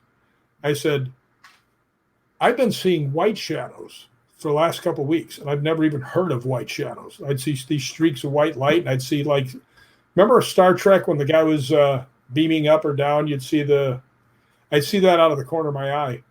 And if I would turn my head, there'd be nothing there. But if I just looked out of the corner of my eye, I could see it. Well, anyway, I said, I want to know what these white shadows are. And it said a couple words, and I said, no, I really want to know. And it says scent protection. Now, I'd been thinking that because if the black shadows were the bad guys, maybe the white shadows were the good guys. Right? Yes. So the one girl says, well, are you good or bad? Are you good or evil? And it says loving. So I thought, okay, I'm right. The good guys are here. So they left. And that night I was walking out of my bedroom and I heard a voice behind me, inside my head say, he's here. And I knew what he meant when he said he's here. That big son of a bitch was back again. Mm-hmm. Well, I figured out there's no time like the present. I'm not alone. So I went out there, and that means like 2 or 3 in the morning, and I'm screaming at the top of my lungs. All right, you want to do this? Manifest. Let's see you. You won't do it. You're a coward. And you know why? Because you know I'm not alone. And you know why I'm not alone, don't you? Because they're here to, take care of you. So manifest. Let's get this over, or don't ever come back here. I don't want to see another black shadow. Nothing. Now, and I swore quite a bit. Get out, right? And that was 8 or 10 years ago. I've never seen another black shadow.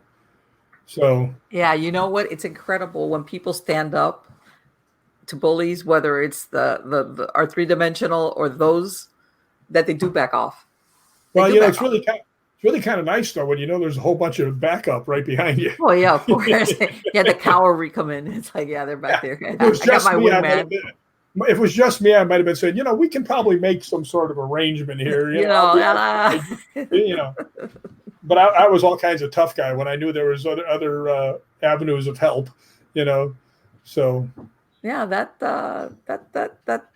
I've heard of that, of people when they're writing or even working on certain material that's dark, that all of a sudden they, for lack of a better word, it's almost something is conjured or something comes to visit them, something along those lines. Well, that's exactly what I thought, because it was, when you write about where a guy just bitch slaps the right-hand man of Satan, and then you see something 7 feet tall, energy pouring off of it, it's like, it wasn't here a couple hours ago, Why is it here now? So why now? Exactly. Yeah. What triggered this? Yeah. More than likely, you're absolutely right. Well, my neighbor, the other stunt guy, he moved out. Well, you know what? I was going to ask you. Now that you said, I'm glad you reminded me. When he said that, did you? Is this building? Could something have ever happened there that you guys didn't know about? Do you think? Well, I think because the stuff really started when I started writing the script.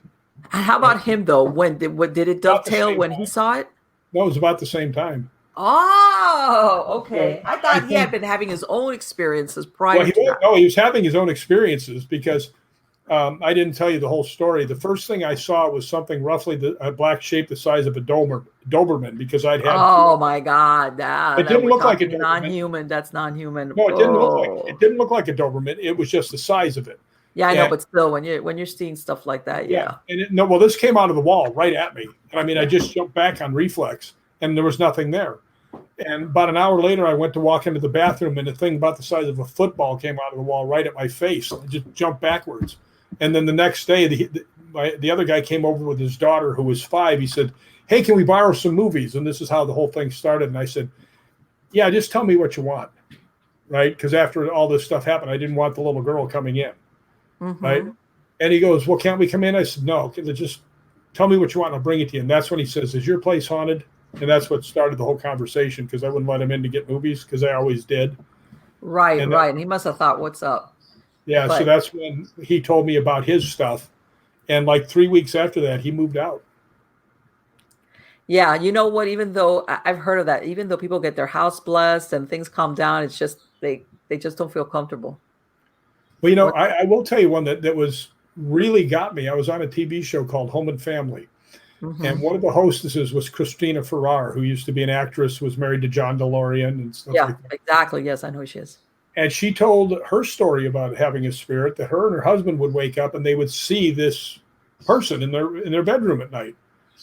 And she said, so she finally had a guy come over and bless the house, and they put holy water above the doorway and stuff like that. She says, we never saw it in our bedroom again, but my husband saw it standing outside looking in the window. There you go. Yeah. Which tells me that whatever they put up to keep it out kept it out. Right. But so sometimes people think, oh my God, I'm sorry, my microphone. I'm coming. What's wrong? It was trying to run away from me. It's like, hold on. People think that, when they do these blessings or whatever, exorcisms, even though you can't do an exorcism on a house, it's a blessing, whatever. As far as the Roman ritual is concerned, that you got rid of it. And sometimes all you do is just move it out from, like they say, the inside of the house to the grounds. That's why sometimes people don't realize that as far as blessings, or if you're going to do any type of ritual, smudging, whatever it is, I'm not talking about, you have to also include the grounds and the perimeters. You know what people never think about, and you're exactly right.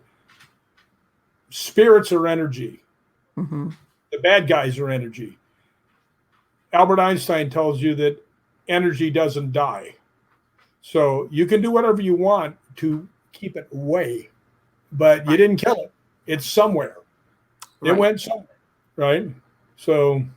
Well, and this is the thing, you will get, the reason why I say this is because when I did hypnotherapy, I worked in alternative areas of hypnotherapy, something called spiritual attachments.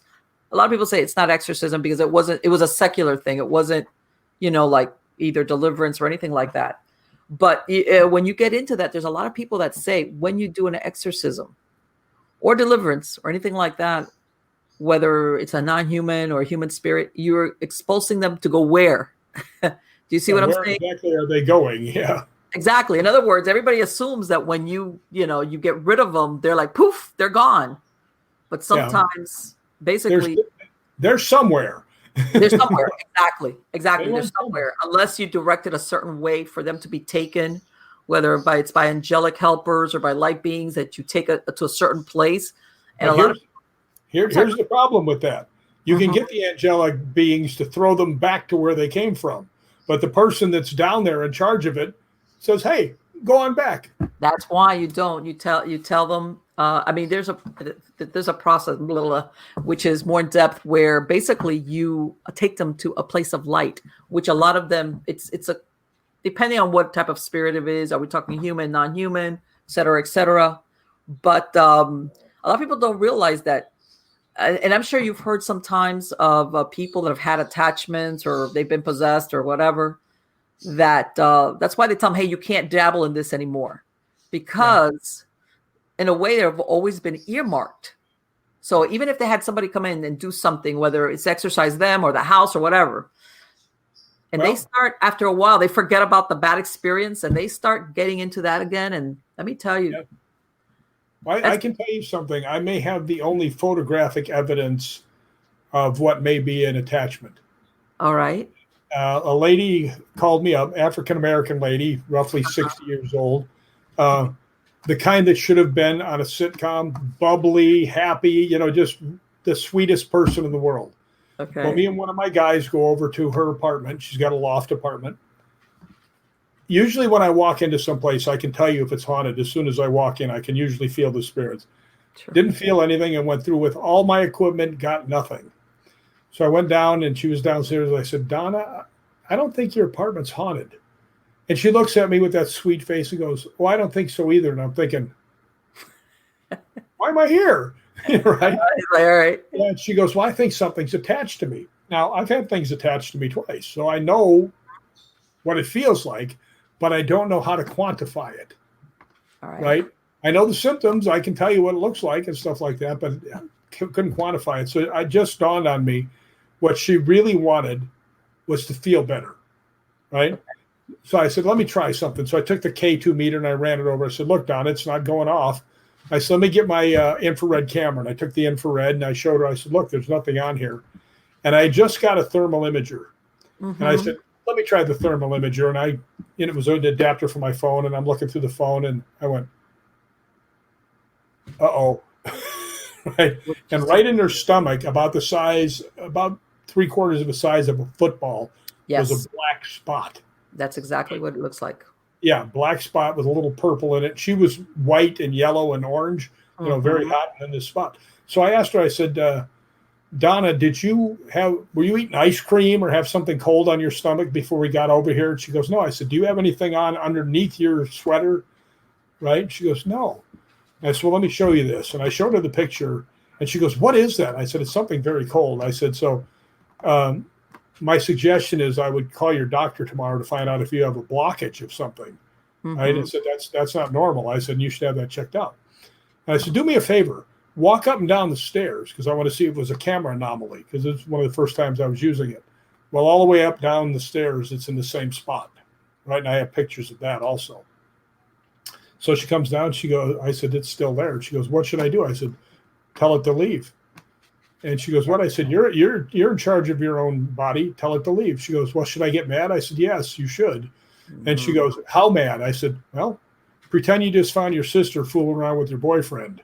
And she goes, that mad? I said, and then some. And she was so adorable. She goes like this. She goes, do you mind if I use my faith? And I said, can't hurt. Right? And the stupidest thing I did was not filming her, right? I've never seen anything that awesome in my life. She takes her little fists, throws them over her head, and I mean, she went for it. There was no holding back. This lady just went, pardon the thing, balls to the wall. Right? And she's going, the power of God commands you, get out, right? I almost left. But when she was done, she was like, I mean, she was spent. She was like, so I let her calm down, and I took a picture, and I said, Donna, let me show you something. And I showed it to her, and it was gone. Let me ask you, did she ever realize when and where she picked it up? I never talked to her about that. She didn't say anything. No, but she just said she thought she had something, and but it was weird that I actually have all this on camera. I've got the first one, the one on the chair, and then you see just where it's just a shadow, because there's a couple up here that are just shadows from her clothes. And here's a shadow, but these were, deep black and roughly this big. Yes. And you know what? The reason why I say that, I know that because part of the process when you do hypnotize, basically you're asking people not to see with these eyes, but they basically do like an x-ray within their body where they have sometimes the attachment, and a lot of them sometimes will describe it exactly like what you said, as a dark mass. Okay. Yeah. In a certain part of their body. Okay. And then when they look harder, they start seeing, but the first time they kind of see it under hypnosis, when they're doing basically a full body scan and you take it down through their body, the first time they see it, they do describe it as some type of mass, but we're not talking organic. We're not talking organic mass. That's how they see it. And then later on, when you take them through another process, sometimes they will actually start recognizing if it's a human or non-human entity, the attachment that went through their aura, et cetera, et cetera. But when you said that, I was like, yes, that's exactly what a lot of clients will say they see when they do that internal scan of their bodies. That's incredible. Yeah, it was, I mean, just what she did was just awesome. Well, she must have, you know what, it's almost one of those things that you think, I wonder how she got to the point where she knew it was her. You understand what I'm saying? Versus her house. Yeah. So maybe she was one of these that, hey, every place I go to, it's with me. Instead of the haunted place, it's the haunted person kind of thing. Yeah, exactly. I have told people that many times, and they'll say, well, my other house is haunted, and then I came here and this one's haunted. And I said, can I bring up something to you that you might not want to hear, but you have to know? They said, what's that? I said, maybe it's you that's haunted. Yes. And what would I do? I said, well, you're the captain of your own ship. Get rid of it. So I've done that. As a matter of fact, one of the saddest things I did, I had a guy that was an Army vet, and he'd been over in Iraq, and he'd gotten back, and Donna called me, And this was another young guy, African-American guy, really, really cool dude. And I went over to his house and he says, I keep hearing this screaming and people are yelling through the walls at me and everything else. So I'm sitting there and he goes, do you hear that? Do you hear that? I said, nope. Right. I said, that doesn't mean you're not hearing it. Right. So he went and he goes, now listen to that. That's my neighbor. He's screaming at me. I said, I can't remember his name. I said, I don't hear it. So my other guy was sitting there and he cringed when I said, all right, let's sit down. Let's have a real talk here.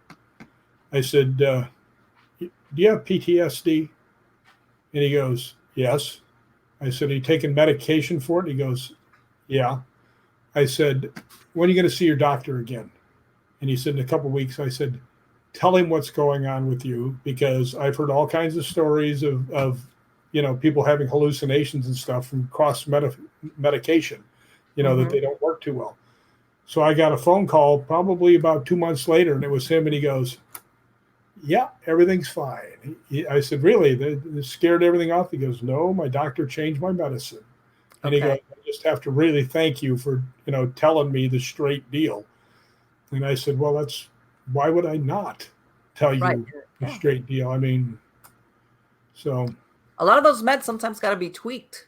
One person can take the meds and they're fine. And then another person, there's a lot of things but that was very good advice. And by the way, you do sometimes run into people that, and I'm not going to talk about PTSD, but every once in a while you go ghost hunting. And I'm talking here, not historical, obviously, but residential investigations. And you do run across some clients that they have, let's put it nicely, some type of mental illness, untreated.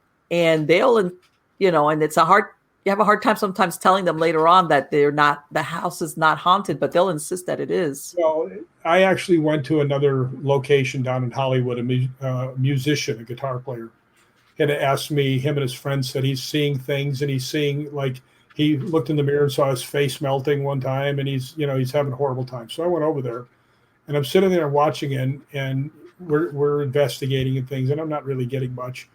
And he kept going to the back room, right, to the bathroom. Mm-hmm. So the next time he went, I went in there and watched, and he's snorting coke. There you go. And I just went, okay, I'm out of here. Said, you know what happens? Their credibility is gone. Well, and I have to assume that every time he went to the bathroom, he did that, which meant he was snorting an enormous amount of coke, right? Of course. So I just said, okay, I'm out. I can't justify anything you're doing, and I don't want to be around you when you're doing it in case the cops decide to kick in the door. So I'm out. Yeah. See you. But my suggestion was knock that off. I mean, it's okay if you want to do that, but you've gone at least 5 times to the bathroom since I've been here. Mm-hmm. So. Well, this is the thing. A lot of people, whether it's addiction and or mental illness and or a lot of people think it's either the paranormal or that, and you can have both of them. And sometimes, I hate to say it, but especially if you're talking a malevolent, obviously intelligent haunting, it will aggravate the symptoms. Do you see what I'm saying? For all you know, he might have an attachment of an addict. You know what I'm saying? That, in other words, but I understand, because I tell everybody at the end of the day, you self-preservation is the law of the land. So you got to get out of there. It's like, sorry, but wish I could help you, but I'm not going to stick around and find out. Yeah, no, I just told him straight out. I said, you need to quit doing this so much. I said, it's going to kill you. Of course. And yeah. And he might have very well have had supernatural things going on around him, closer than just. Well, I didn't see any while I was there. And he was seeing a lot of stuff when he came back out. So, and he was actually, the reason I went and followed in the back is he was yelling, Rick, come look. And I went back there. He goes, look in the mirror. My face is melting. And I'm like, oh, okay. No, it's not. Right. And then you could see all the coke sitting there. And I said, dude, you don't see the correlation, what's going on with you. Right. It's so I'm out of here. Very nice guy. Very nice guy. No. This has, there's a lot of things. I want to say, Rick, that this is the dark side, because, you see a lot of the reality shows, and it's, you have the adventure, and that you're going into these places and you're investigating it. But there's a very dark side to the supernatural as far as attachments of this type for people that already have some of these types of problems, whether it's drug abuse, mental illness, all the darker devices of human beings. that if you really get an attachment, a severe one, which by the way is they get enmeshed in your aura, they really it makes your behavior like very, very. It's almost on the path to destruction. How's that? And some people carry that stuff around for years. For years. I mean, there's no doubt about it. I mean, and there's just, people that are having some sort of thing that misinterpret it and then really build it up, so sure. sometimes you got to go tell them the honest stuff and say, look, what you're thinking is happening is not happening. Yes. Mm-hmm. Okay. There is stuff going on. Don't get me wrong. But what you think, the devil is not here to steal your soul. Okay. I tell everybody, once upon a time when you had to pay to develop film, I remember I went on an investigation and it was a very nice house in Boca Raton, which is a real ritzy area. And this lady's telling me that she's getting messages written on the mirrors. Oh, be quiet, you guys. Shush. She's getting stuff written on the mirrors of her bathroom and all these things. And we already had a team go in there. And I went in there with just a photographer. And we walked around, and towards the end, we're not getting anything. And we're like, okay. Then she comes, she goes, look, I want to show you something. And she pulls out these pictures. You remember when people used to get red eyes, from the Sure. flare of the thing? Yeah. She's showing me these pictures of herself. And of course, she's looking up. She's like lifted her head and she's got that red eye. And I'm looking at him. She goes, yeah, because don't you see that the red eye? And I'm thinking, wait a minute, lady. What you're trying to do is you're trying to get us to basically say that you were, I don't know, either you're possessed or something's going on. And, but you just got red eye from the camera. It was totally basically trying to make something out of nothing. Yeah. No, that happens all the time. I mean, there's so many people that take a tremendous leap from point A to point Z with nothing in the middle, and it's almost always wrong. Yeah. But I'm saying some of the most interesting investigations I've had is stuff like that, where it's like, okay, nope, nothing here. The strangest thing here is you, as in just you. Yeah. But God, Rick, I could spend hours talking to you. I can't. You got to come back. Marlene, I warned you when we started. I told you I could turn Hello into a mini series. I warned you. You can do. Okay, so I'll be. Well, are you going to work on another book, or are you just going to be caught up now with your next tour? No, actually, the next book is got about a third of the stories already in it. Mm-hmm. Because there were some things I left out of the first one. Okay. And I think now that I've introduced myself and people will realize that I'm actually on the level, that I can tell something.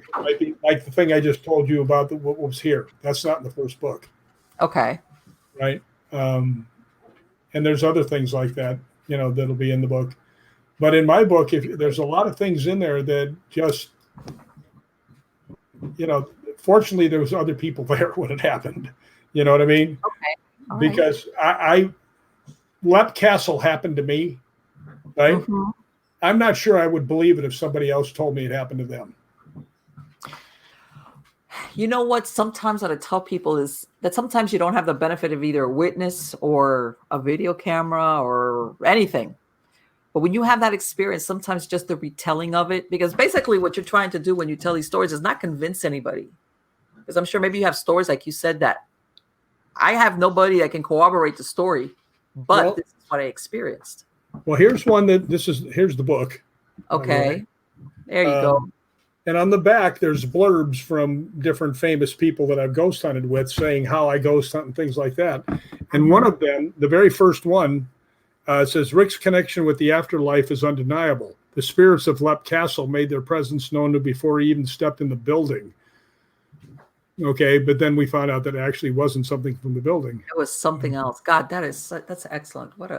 And this one girl said, I remember Rick telling me about what happened at Lep Castle, and when I read the book, I felt everything he was going through and literally brought me to tears. And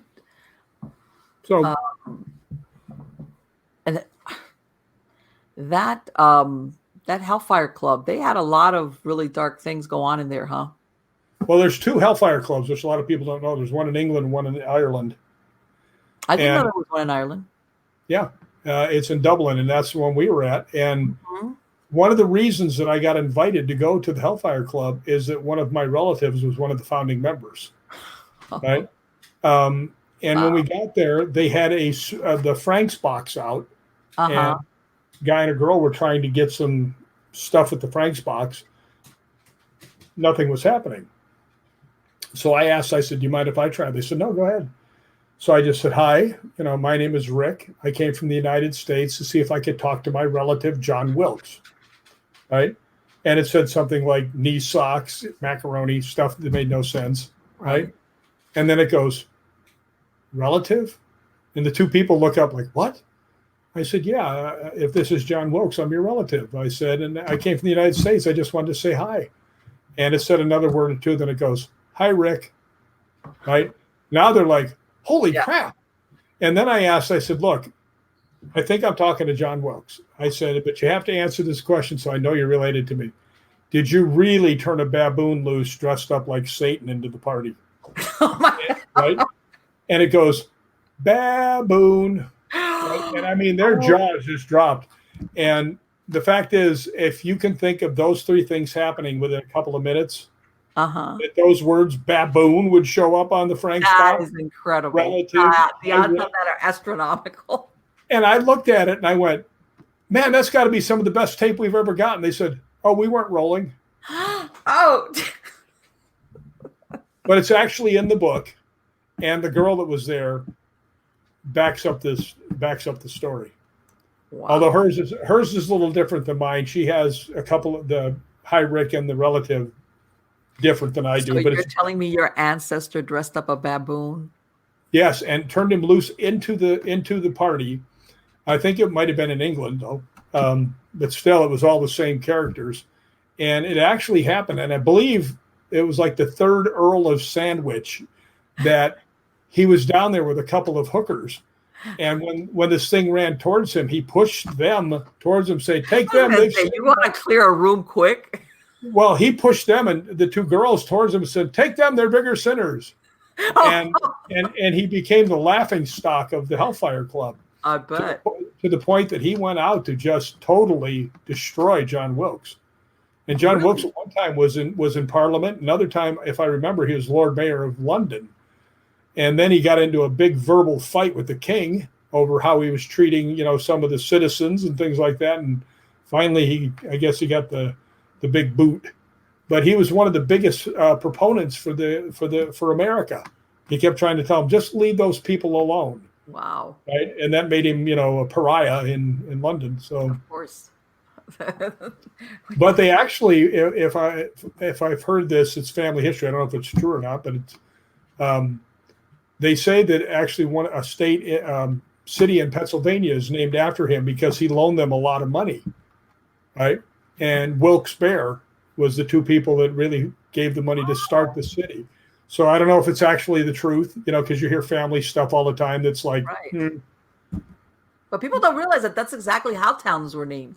They were usually named after people that gave money towards the town somehow, Actually, what I'm going to do is after I hang up, I'm going to put down, was Wilkes-Barre named after John Wilkes and someone else, and see if it tells me. I've never checked up on it. That would be great. That would be. But by the way, if you wonder why I'm kind of a scrappy individual, and why I do physical things and I'm not very afraid of things, when your grandfather's from Sparta and all the rest of your people are from the Highlands of Scotland. Yeah. Yeah. Matter of fact, I am related to what they consider was the greatest swordsman in Scotland. Who is? Who's that? What was his name? Oh, shoot.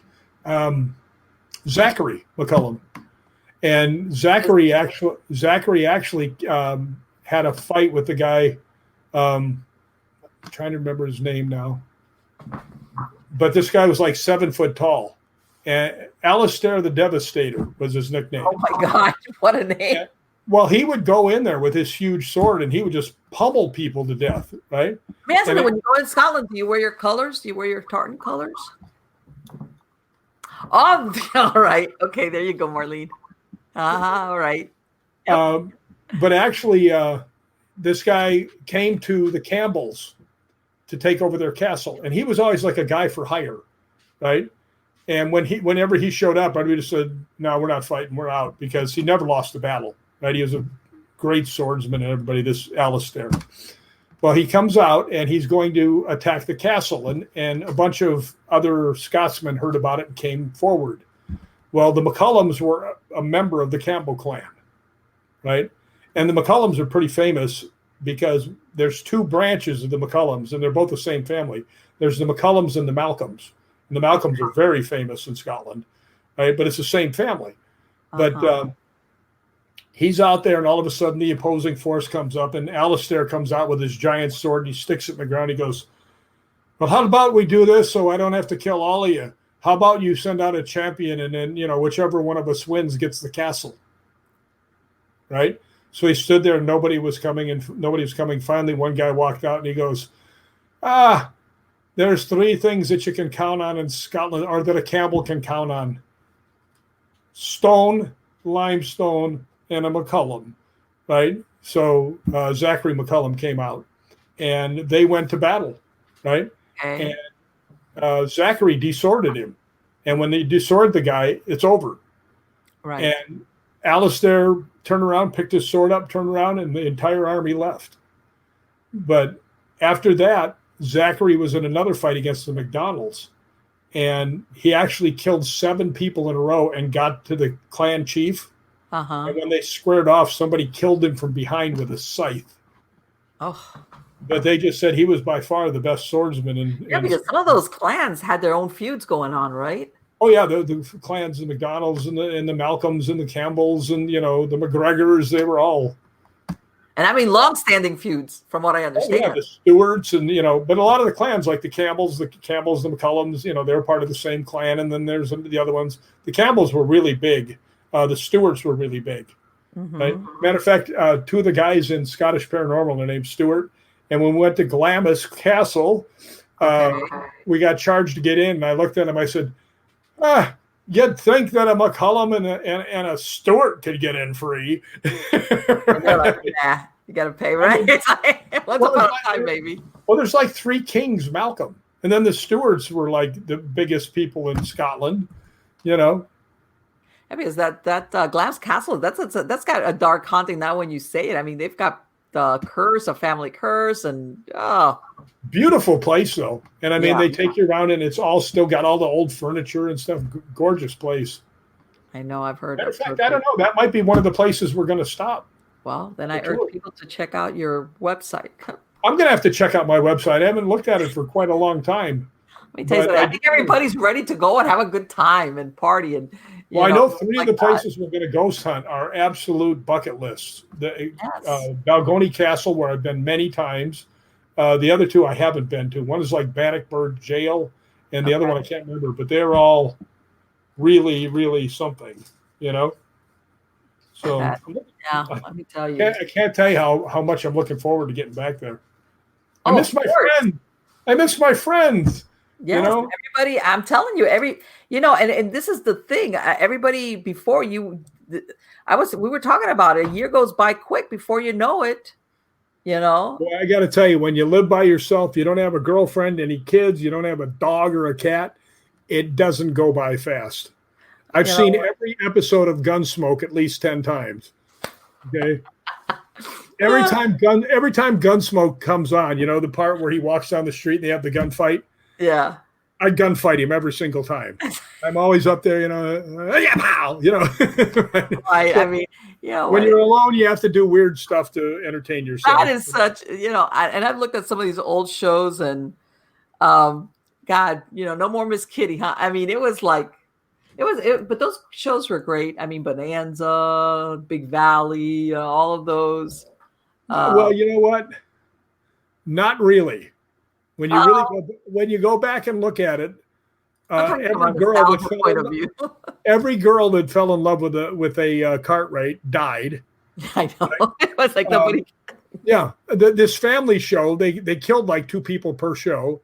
I think they said that in the course of in the course of Gunsmoke that Matt Dillon had killed like 250 people. He'd been shot 58 times. He'd been stabbed, 25 times.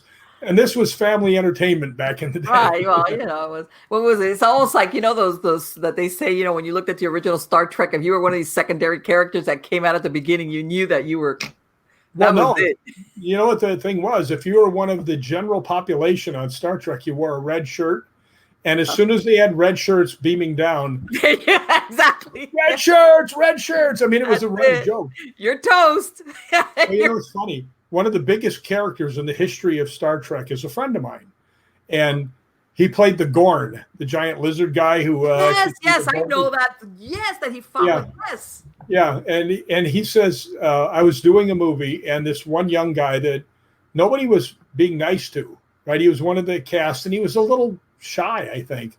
A little backwards, a bit. But he wasn't autistic. He wasn't anything like that, because I talked to him afterwards. He's a very sharp guy. I think he's just socially inept, right? And one night I'm standing there and I see him go by and he's got his thing and he'd been sitting by himself. And I just went, "Hey, dude." He goes, "What?" I said, "Sit down." He goes, "Really?" I said, "Yeah, sit down. Don't eat by yourself." So he and I sat and had dinner. And I said, so I asked him, I said, "So what are you into?" And he goes, "Oh, I really love Star Trek." I said, "Well, what's your favorite episode?" He goes, "Oh, the one with the Gorn. I'm a big Gorn fan." I said, "Really?" And he goes, "Yeah." And I said, "Do you want to talk to him?" And he goes, "What?" I said, "The guy who played the Gorn is a friend of mine." And he goes, "Really?" So I called my friend up. I said, "Hey, there's a guy here that loves the Gorn. Will you talk to him?" He goes, "Sure." So he talked to him for like 10 minutes. Well, I found out later on that this guy's parents invested in the movie, right? Oh, wow. And as I'm walking along, here comes the guy with his parents. And I have a wicked sense of humor. Yeah, I really do. And the father came up and he goes, "Hey, thank you so much for letting my friend talk to the Gorn." And I just gave him this look. I went, "What's a Gorn?" Right? Yeah. And they looked at their son. And I said, "No, I did. Bobby's a friend of mine." So then I was golden on the thing. After that. I bet. Yeah. See, that's some of those things. It's really funny because, especially when you go to some of these either Paracons or Comic Cons or, horror cons, sometimes you get to meet some of these characters that are like iconic, like that episode.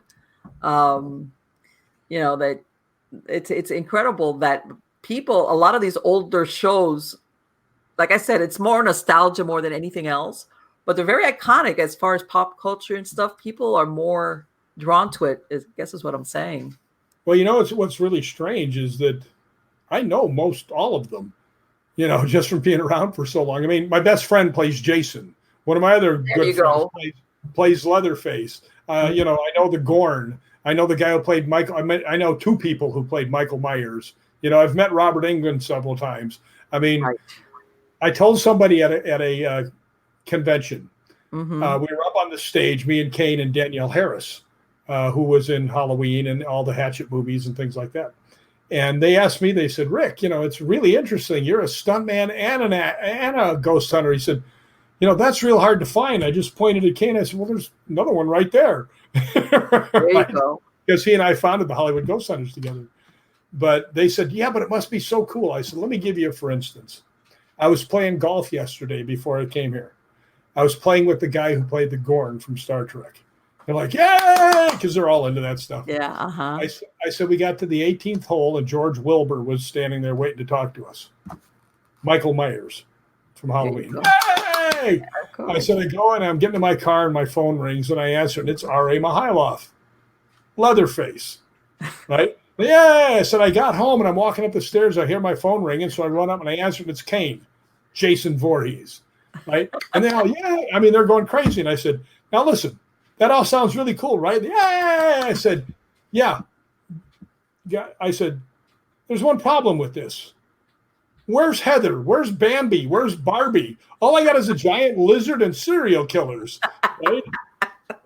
So it depends on how you look so it depends on how you look at life, I will tell you one more thing. I will tell you one more thing. I was off golfing with some friends of mine, and I grew up on the south side of Chicago. I never dreamed I'd meet some of the people I have. I mean, I'm astounded half the time and always grateful for it. But I'm playing golf with one of the guys who was Clint Eastwood's double his entire life, and actually directed 3 of his movies. Another one of my friends is a stunt guy who was the guy who went out the window and down the stairs in The Exorcist. Oh my God. And is one of the few lifetime members of the Stuntman Association. And the other guy that was with us was the guy who directed Shogun. Wow. Right? Now, I never believed that guys that were like Clint Eastwood's double and directed his movies and Shogun guys would call me and ask me to play with them. I mean, is this a great world or what? Yes, it is. It most certainly is. You know. But and that's what I'm saying, that there's a certain type of nostalgia. Even like when you say Shogun, man, I remember watching that series. I loved that series of Shogun. Okay. Well, I teased my friend the first time he had him play. He didn't say what he did, so I called him up. I said, "Is Jerry like an old time stunt guy too?" And he goes, "Look him up on IMDb." So I called him back and I said, "Chuck, what are you bringing these Hollywood wannabes around? I mean, the only thing he ever did that was any good was he directed Shogun." Like, really? Oh my God! Yeah. Do you know this is true? 60% of the world watched Shogun when it was on.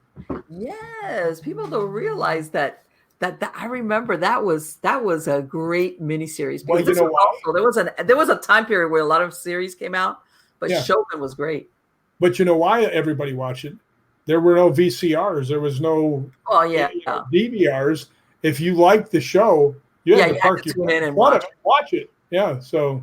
Yeah, but still, no. It did draw an audience though, because it was a good miniseries. It was good. It was really good. Yeah. You know. It wasn't just strictly because it was like there was some other stuff that came out that you'd be like, forget it. I'll catch you on the rerun. But I never dreamed that I would get to hang out with people like that. You know? No, that let me tell you something. You must hear quite a few stories, which I'm sure. Oh my goodness! And I can't repeat 90%. No, that's what I was about to say. They'll never hear another story again. It's like, that one's not hitting the light of day. No, not that one either.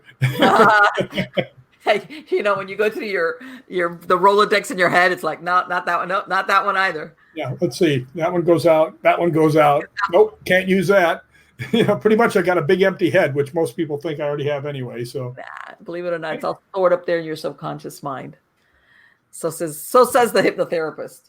Again. Well, I say thank you for having me. No, it's been my pleasure. Absolutely my pleasure. Anytime you want to do it again, just let me know. Yes, I will be keeping tabs on your work and everything, whatever, and I'm going to bring you back, Rick. Absolutely. It has been a delight to speak to you. Yeah, because actually, and this isn't to get me to bring me back, but I do have a whole bunch of stuff coming up. And whether it actually comes through or not, the movie business and TV and stuff like that, who knows? All of it could fall through, or all of it could happen, or something. So I don't know. I think that if anybody's learned anything in the last 18 months of their lives, is that talk about subject to change. It's like, no kidding. No kidding. Everybody's aware of that. But again, thank you so much. It has been wonderful. Take care. I had a great time. Thank you very much. My pleasure. Bye-bye. Bye. Wow. I'm telling you, I could have let the show go on a lot more, but because I could tell, I was just like, I know that if I open that door, he's going to have some great stories about this. And if I open that door, he's going to have some great stories about that. So, But it was like, okay, then Marlene, you will have a 4-hour show. Isn't that wonderful? No, you cannot do that, Marlene. You cannot have a 4-hour show. But believe me, I have every intention of bringing Rick back. A lot of my new guests, well, you know what? I first of all, he's a good storyteller, and like everything, people, I think I want to bring him back just maybe to even talk about some of his stunt work, because he's done a lot of stunt work. And I was surprised when I asked him if he'd had any near-death experience as a stuntman, because some of the things he had told me that he had done, I was like, man, that's incredible that you didn't, because you hear people that for anything, they have a near-death experience. And you're thinking, well, but no, that he didn't, which means that, yeah, that's and I almost felt like asking him, see, now I'm coming up with all these great questions. Like, have you ever had any of your co-workers that met an untimely death come and do one of these, what they call these crisis apparitions? Things like that, or I'm going to ask him the next time, have you ever had that warning, that premonition, like, I'm not going to do it that way, or I'm not going to do that stunt, or I'm going to, or not that day, maybe another day, or I'm going to do something, but then something says, don't. I forgot that. I should have asked him about that, but I am going to ask him eventually. And, that's what I like about bringing somebody that has all these different background stories. And let me tell you something, that tour that he's talking about with going to Scotland, I believe it's in July of next year. 11 months, but we were talking about that. It's very reasonably priced for everything that you get. And let me tell you something, I think a lot of people are ready. First of all, a year goes by very, very quickly. That's number one. Number two, I think a lot of people, especially when you're talking about, international travel, there's a lot of people out there that are ready to go and plan something. How's that? Because I don't know about you, but for myself, I was always the kind of person that, especially for this type of, how can I say it? For a vacation of this type, part of the pleasure of it was the anticipation of it. How's that? The anticipation of making the plans, or I'm going to go here and I'm going to do this, or I'm going to take this tour. And personally for me, and I know a lot of people, that part of it is that's part of the enjoyment of the vacation in and of itself, especially if it's something that you've been looking forward to, that you like, hey, I want to, or, that you look for the perfect place to stay, let's say it's a historic thing or the perfect tour, and, you do your research because you want to make the best out of the time that you're there. I don't know, let me tell you something, July of 2022, and I know people it's just around the corner. It is, especially, like I said, there's a lot of people that have been postponing vacations for maybe a couple of years already. And so now's the chance to take a vacation and go see spooky places and ghost hunt. Man, you can't beat that. At least not in my book. And again, I want to remind you guys, I just released my book. As I said before, it's slated to be available as of September 9th through Amazon, which is the title is Hot Dame on a Cold Slab, Film Noir Murders #2. And again, this is a true crime book. It's got about 14 stories. And it's all about, it's usually, this takes place like between the world wars. And, you get in there the time of, Prohibition, gangsters, G-men, a lot of things that were going on, that, let me tell you something, that there was this underworld that was going on here in the United States, like in all places. It wasn't because of the United States. It was just because these are things that were going on as far as what life was like. And because, and I said it before, a lot of times, because we see this use of serial killers, and we think that that's a term now, or all these people that they do these horrible things, and that's that more modern. And no, back then, people were getting. There was, if you would have taken that person and you put him into modern times, this person would be considered a serial killer. They would have been considered a serial killer, and some of them get caught, some of them didn't. again, without the aid of the forensics that we have now, a lot of them basically walked away from a murder rap because there were the prosecutors, the district attorneys didn't have enough evidence to basically get that person, even on a murder charge, get that person charged much, in other words. And sometimes there was very good reason to suspect that person, but without evidence, people walked away from murder raps. But yeah, I think I find it interesting. I think a lot of people that are into true crime aficionados, they should find it very interesting. So again, you can find it on my website, marlenepardo.com, also on Amazon on my author page as Marlene Pardo Pellicer. I want to remind you guys that wherever you find us, if you want to subscribe to us to make sure, because I do try to send out notifications of when I've got upcoming shows being released. If you're into classic ghost horror adventure stories, you can go to nightshadediary.com. That's where I narrate things like Lovecraft, a lot of the Robert E. Howard. There was a slew of mystery writers, ghost story writers from that time period that were basically, everybody has stood on their shoulders when it comes to the horror genre, as far as imagination. I usually narrate from that batch of authors. And then if you want real time modern ghost stories or horror stories or scary stories, you can go to supernaturalstorytime.com and I narrate that. That's a separate podcast series. And again, you can, if you want to listen to any of the podcast versions of any of the shows, go to miamighostchronicles.com and I have a link there to the actual MP3 file that you can listen to without commercial interruption. You can listen to it on your browser or download the MP3 file. I also have links to the different podcast platforms, but of course, some of them, they do put advertising in it, so they have advertising breaks.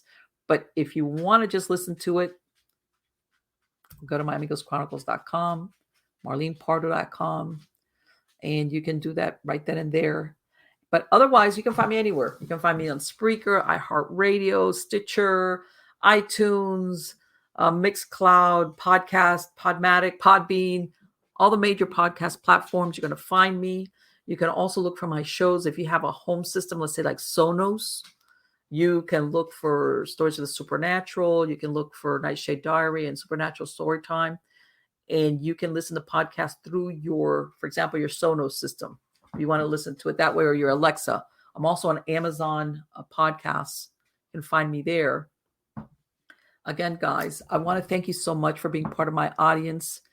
It's great to have you come back every week so that we could speak to interesting people like Rick McCallum. And again, I want to have a link to his website on the credits of the show. And again, I've had a few people contact me. Am I going to have the live Halloween show? I might. I'm still in the works. I'm undecisive if I should bring a guest and do the live show with a guest or solo. I'm not sure yet how we're going to do that. But I'll let you guys know one way or the other. I got to make a decision one way or the other. Because hopefully people will be going out to trick or treat this Halloween. Yay. We're going to be decorating. I swear, me and my husband, we're like a bunch of kids when we go to these places now that are putting up Halloween decorations, which, by the way, they already are. And pretty soon we'll be having Christmas trees. I know, commercialism for you. But, yep, I will keep you guys posted. And again, thank you so much for coming back every week and sharing this time with me. Take care.